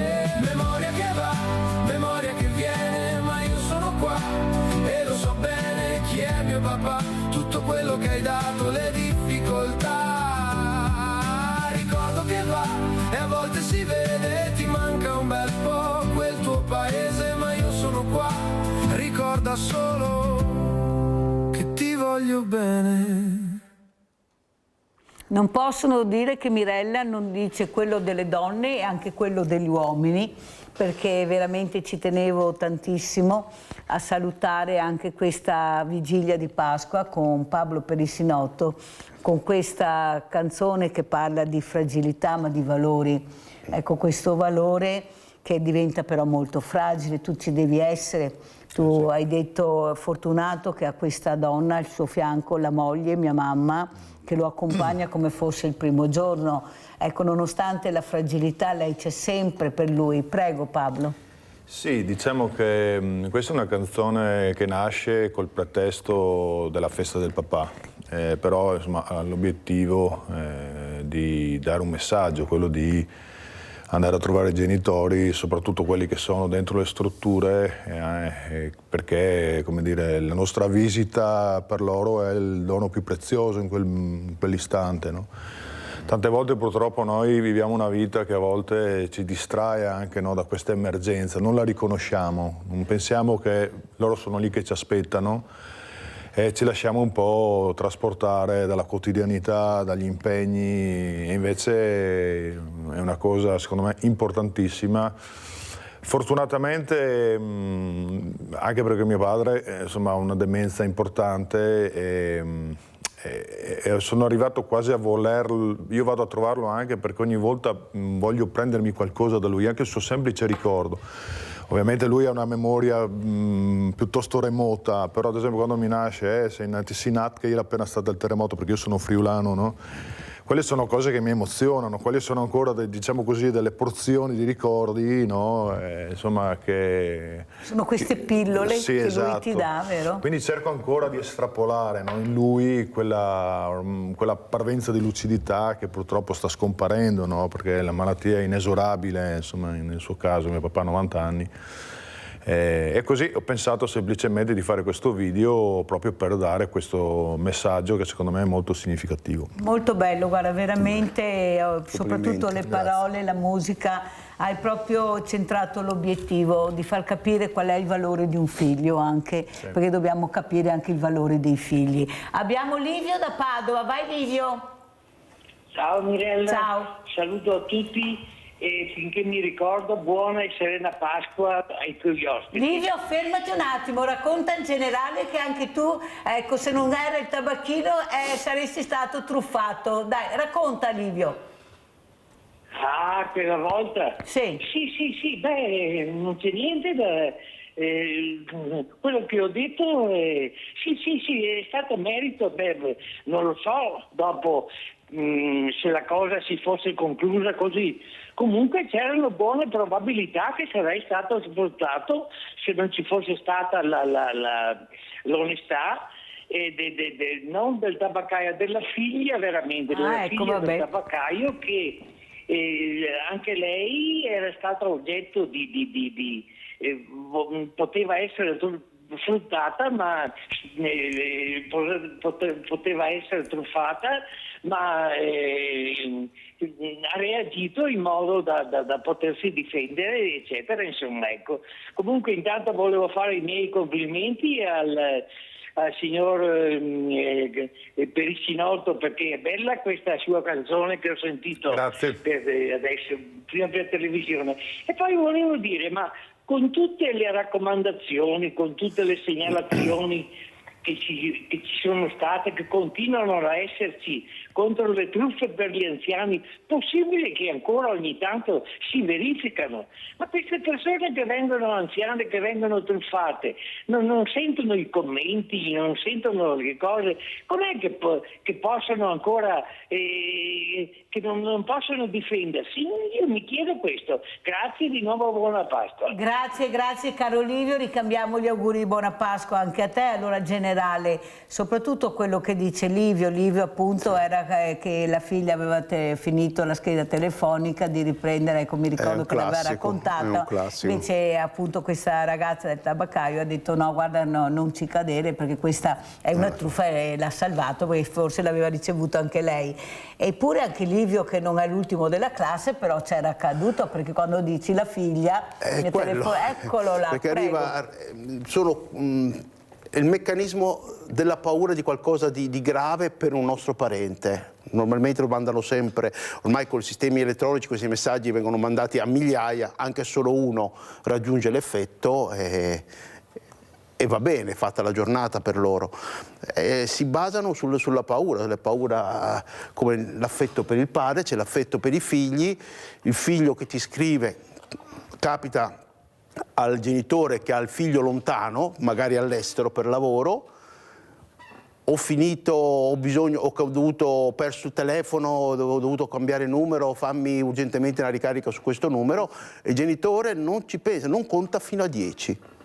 Anche perché la cosa semplice sarebbe chiamare il figlio sul numero noto e scoprire in automatico che quel numero esiste ancora e che non c'è nulla. Ecco, la cosa è sempre quella, trovare i 10 secondi per fare la verifica. Leone da Trebasele, che vai Leone? Ciao miei ragazzi, sono i tuoi ospiti. Volevo fargli gli auguri di buona Pasqua a te Grazie. alla trasmissione e a tutta Rete Veneta. Grazie. Poi per quanto riguarda le truffe, qualche tempo fa una signora da Rovigo è stata truffata, è stata derubata dei gioielli e di tutti i soldi che aveva in casa. Poi questo individuo è stato preso, per fortuna, però che cosa è successo a questo individuo? Gli hanno dato il foglio di via da Rovigo e il foglio di dimora a Bologna, perché era di Bologna. Non so se abbia avuto altre punizioni, però a me mi sembra che sia ridicolo che uno che va a truffare una persona che fa tutto quel disastro a una persona, a un'anziana, poi venga lasciato libero. Non lo so, ho capito bene o mi sono sbagliato? Cioè, quando uno truffa viene punito o viene lasciato libero, così tranquillo, di andare a truffare un'altra persona il giorno dopo? A me mi sembra ridicolo. Ciao Mirella, grazie. Grazie a te caro Leone, buona Pasqua a te e a tutta la tua famiglia. Generale, cosa allora, diciamo? Quelle sono misure cautelari che vengono prese nell'immediato per evitare che possa ripetere ancora il reato. Poi c'è il processo che va a parte. Il processo, tra l'altro, può concludersi magari con la condanna, ma con la condanna con la condizionale. La condanna con la condizionale può far sì che lui, pur condannato, rimanga fuori dal carcere. In Italia ormai abbiamo dei termini di condizionale abbastanza lunghi, per cui se uno non accumula una serie di condanne è difficile che vada nell'immediato in carcere. E il sistema è questo. Comunque quelle che ha citato non sono le punizioni, sono misure cautelari prese nell'immediato in attesa del processo. Allora io vorrei far vedere anche questa locandina di Toio di Salvorgnani, questo uomo che si batte per l'ambiente, semi di resistenza, germogli di futuro. Allora Pablo Perissinotto, quanto è importante anche nella musica trasportare i valori dell'ambiente, della natura. I ragazzi sono molto attenti a queste cose, ecco, loro si battono per queste cose, per l'ambiente. Come vedi tu questo mondo giovane anche con questi incontri sabato 11 aprile al Parco Fandari, via San Gottardo a Vittorio Veneto? Stanno cercando proprio di seminare cultura, attenzione all'ambiente, anche questa è sicurezza per un mondo migliore. Prego. Ovviamente i ragazzi si battono perché sentono l'emergenza, perché li riguarda molto più che ad altri. Ovviamente loro vedono minacciato il loro futuro, perché purtroppo la questione ambientale è sempre, esiste ancora, anzi secondo me la situazione ancora sta anche peggiorando. Purtroppo io vedo che in un ambiente dove la politica si basa, secondo me, sul profitto, mi dispiace dirlo, ma secondo me il profitto purtroppo non concilia con la tutela dell'ambiente, perché vediamo insomma già il fatto che ancora, nonostante sia stato detto ormai da anni che l'energia fossile è inquinante, che bisogna investire su delle alternative valide, lasciando stare magari anche la retorica del green e tutte quelle cose lì, però alla fine siamo ancora qui che produciamo petrolio e insomma, pur di non investire su qualcosa di incerto, rimaniamo sulla certezza comunque di un prodotto che inquina tantissimo. E lo si vede insomma benissimo. Con dei prezzi folli ormai, sì, poi, perché veramente siamo arrivati al limite veramente della sopportazione. Ecco, dei prezzi anche qua. Prima però abbiamo Giulia dalla mostra. Ciao Giulia. Buongiorno, ciao Mirella. Allora cosa ci racconti Giulia, questa mamma meravigliosa come le altre mamme che chiamano per far capire che i loro figli ci sono, che esistono? Prego Giulia. È un'emozione immensa, indescrivibile. Rayen non ha capito bene dove stiamo andando, cosa succede, ma lo vedrà quando arriviamo. Mirella, sono emozionatissima. Vai tranquilla Giulia. È bellissimo poter riuscire a dare una voce ai nostri figli, a farli vedere. Grazie cara Giulia, un grande abbraccio, veramente grazie a queste mamme che si sono messe in gioco per far capire l'importanza di queste creature che sono i loro figli, che sono stanche di vedere la bilancia che pesa in maniera diversa dai normodotati a queste figure fragilissime ma che hanno tanto da dare, perciò veramente siete state bravissime a mettere in piedi questo percorso itinerante con questa mostra fotografica dove fate vedere i vostri figli chi sono e cosa possono fare. Generale. Io volevo un attimo ricollegarmi Prego. a quello che ha detto. Tra l'altro in Italia sarebbe particolarmente importante lavorare di più sull'energia green, l'energia rinnovabile, perché noi siamo una miniera di rinnovabili, sole, vento e acqua, mentre il petrolio e il gas lo importiamo a caro prezzo da altri paesi e vediamo prima la Russia, poi adesso i paesi del Golfo, non sempre questi approvvigionamenti sono facili, oltre a essere sicuramente cari. Quindi l'Italia è uno dei paesi che più avrebbe interesse a puntare sulle energie rinnovabili, ma non per una questione ideologica, per una questione proprio pratica, perché quelle noi abbiamo e se noi lavoriamo su quelle possiamo lì raggiungere l'indipendenza, cosa che non potremo mai raggiungere con le rinnovabili, che oltretutto hanno anche il problema che inquinano e costano. Che è molto importante, sì. Però si potrebbe fare, il problema è che non si riesce a capire quando partiremo noi, perché di progetti ce ne sono tantissimi, però bisogna continuiamo... investire nella ricerca, ovviamente bisogna partire dalla ricerca, dalla sperimentazione e poi ampliare i progetti. Nel sud ho visto le pale eoliche stanno andando sempre di più, anzi sono anche criticate a volte perché sono impattanti per quanto riguarda il villaggio. Noi probabilmente quindi sulle montagne dovremo fare ancora di più per quanto riguarda l'energia rinnovabile idrica, perché l'acqua che si muove produce movimento, il movimento produce energia, basta collegarlo a delle turbine, produce energia. Abbiamo Mirella da Riese Pio X, ciao Mirella. Ciao Mirella, buongiorno ai suoi ospiti. Allora, oggi siamo vigilia, domani è Pasqua, dopo Pasquetta. Ma qua ogni anno c'è sempre qualche problema, perché ogni anno succede nei ristoranti tutto pieno, nei supermercati tutto va dentro e fuori, gente che va, gente che viene, ma c'è tanta gente malata di cervello che si comportano in una situazione che è veramente preoccupante. Le case, domani le case sono mezze chiuse perché vanno a mandare fuori, di sera anche stanno via 2 giorni e dopo i ladri si divertono un mondo andare a rubare perché ti tendono, dove vai, cosa fai? È una cosa impressionante. A questi anni qua vivere in questa maniera, io non ho paura per niente, ma però è preoccupante. A noi donne a 82 anni, una per fin l'hanno violentata a 82 anni, è una vergogna assoluta, non si può vivere in questa maniera qua. Bisogna avere un po' di protezione, noi che siamo diversamente giovani. Ma stiamo scherzando? E dopo ti sfiorano del collo, ti levano con la lanina, in un attimo ti cercano di parlare, domandarti un qualcosa, un'informazione e dopo ti rovinano, in un attimo ti rovinano l'anima.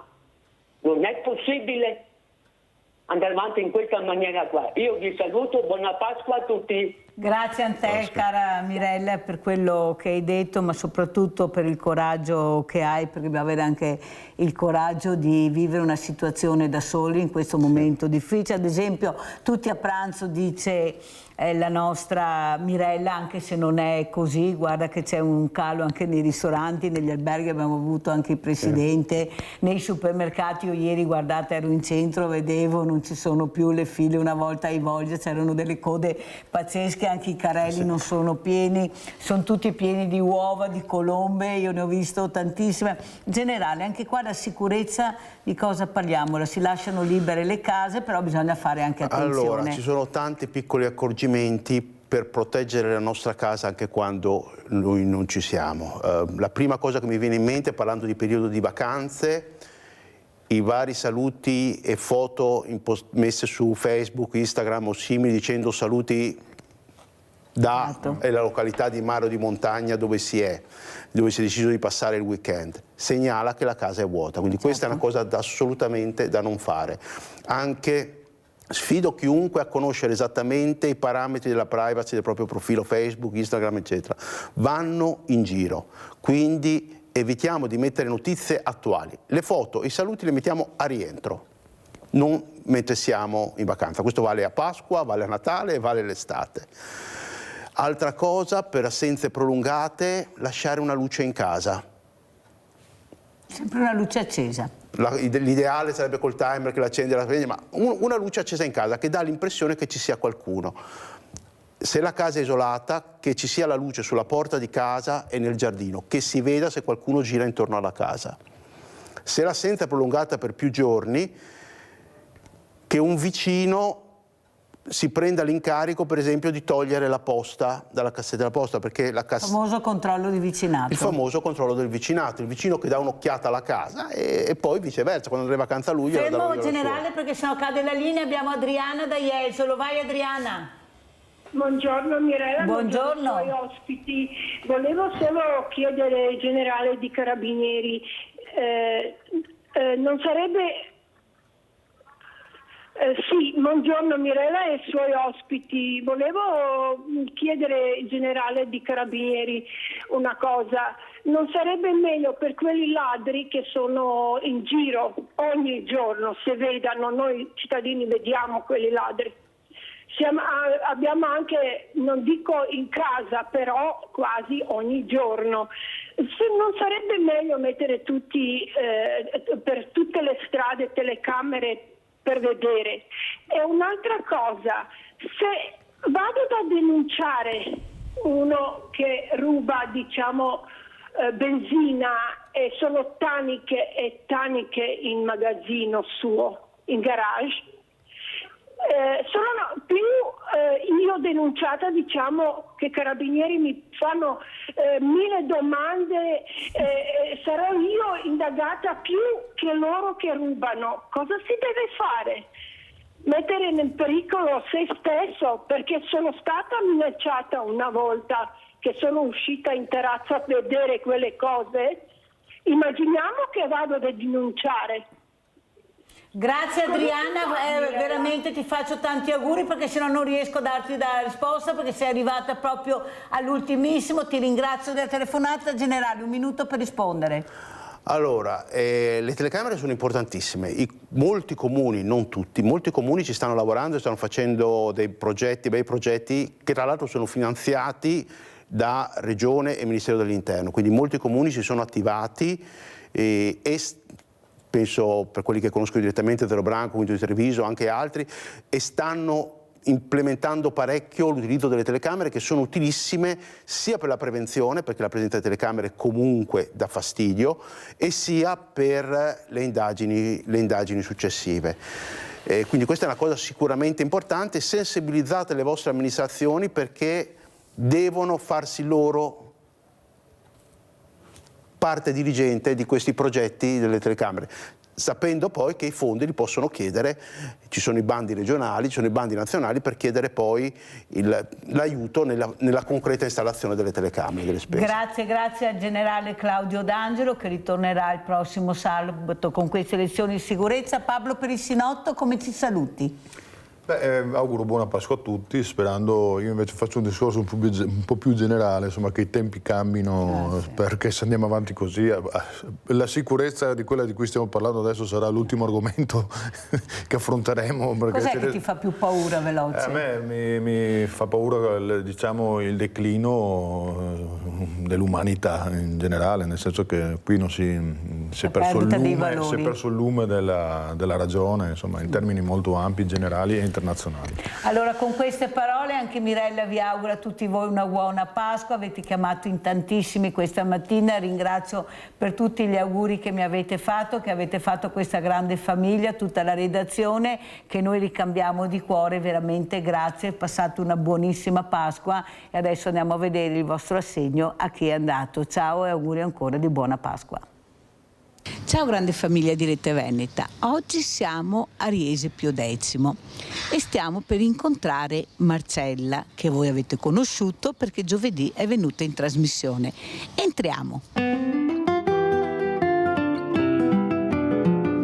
Eccoci qua, permesso. Ciao Marcellina, ciao cara, ciao. Eccoci qua in cucina. Allora, questa è la borsa, diciamo borsa, lo scatolone della spesa. Ho cercato di farti una bella spesa, Marcella. Allora Marcella, eccoci qua. Allora, tu sei venuta giovedì in trasmissione e hai fatto capire che hai avuto dei problemi perché dalla nascita ti manca un pezzo di braccio. Sì. Cosa è successo nella tua vita? E nel 66, quando sono nata io, è andato il boom di tanti bambini che purtroppo hanno avuto anche cose peggiori di me. Tu hai una piccola pensione di quanto? 278-298 euro al mese. Questo è quello che faccio tutte le volte che io esco di casa perché non sono stata abituata dai miei genitori a uscire senza. Si vergognavano? Sì. Ma dai? Sì, mia mamma ha tentato il suicidio quando sono nata io, da buttarsi dal quinto piano dell'ospedale di Alessandria. Però non ne ho mai dato una colpa, però non so neanche sinceramente cosa potergli dire. Mi ha tenuta e sono qua. Cosa deve avere uno per avere un minimo di pensione dignitosa? Cioè, più di così io non so, veramente. Io mi domando cosa hanno fatto. Questo è quello che mi hanno dato, questo è quello che ogni anno io ho la possibilità di avere. Ogni 5 anni ho la possibilità di cambiarmi tutta la protesi, però momentaneamente è questo. Perché ci sono altre protesi più sofisticate? Sì, c'è la mioelettrica, che quella costa tanti soldi. È una protesi che tu muovi col cervello praticamente. Sì, e ci sono tanti, mi sono già informata, mi hanno già anche parlato e tutto. Oltre che all'impianto c'è il discorso di fare riabilitazione, bisogna vedere se il mio cervello, che sono tanti anni che sono abituata così, riesce. Esatto. Tu sei venuta perché non ce la fai con questa pensione, non lavorando. Tu hai una figlia, hai chiesto lavoro per tua figlia, speriamo che lo trovi, ma quello che è importante è riuscire a farti respirare un pochino, perché tu hai affitti che non pagati, bollette arretrate, cioè bisogna farti risparare.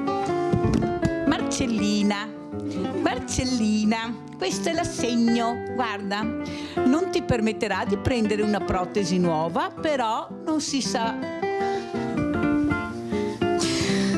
Oh, mamma, guarda che... Allora, ti ripeto, tranquilla. Tu sei, posso dire una cosa, che tu sei una forza della natura, te l'hanno mai detto? Sì. Ma non sono mia forza natura, sei la famiglia di Rete Veneta. Carica, sei la forza, sei loro la forza della natura. Infatti volevo ringraziare tutti di cuore, dal primo all'ultimo. Facciamo l'elenco dall'A alla Z e più le altre consonanti. Grazie a tutti quelli che mi hanno visto, che mi hanno aiutato, che ancora continuano a farlo. Non ho parole, col cuore vi ringrazio tantissimo.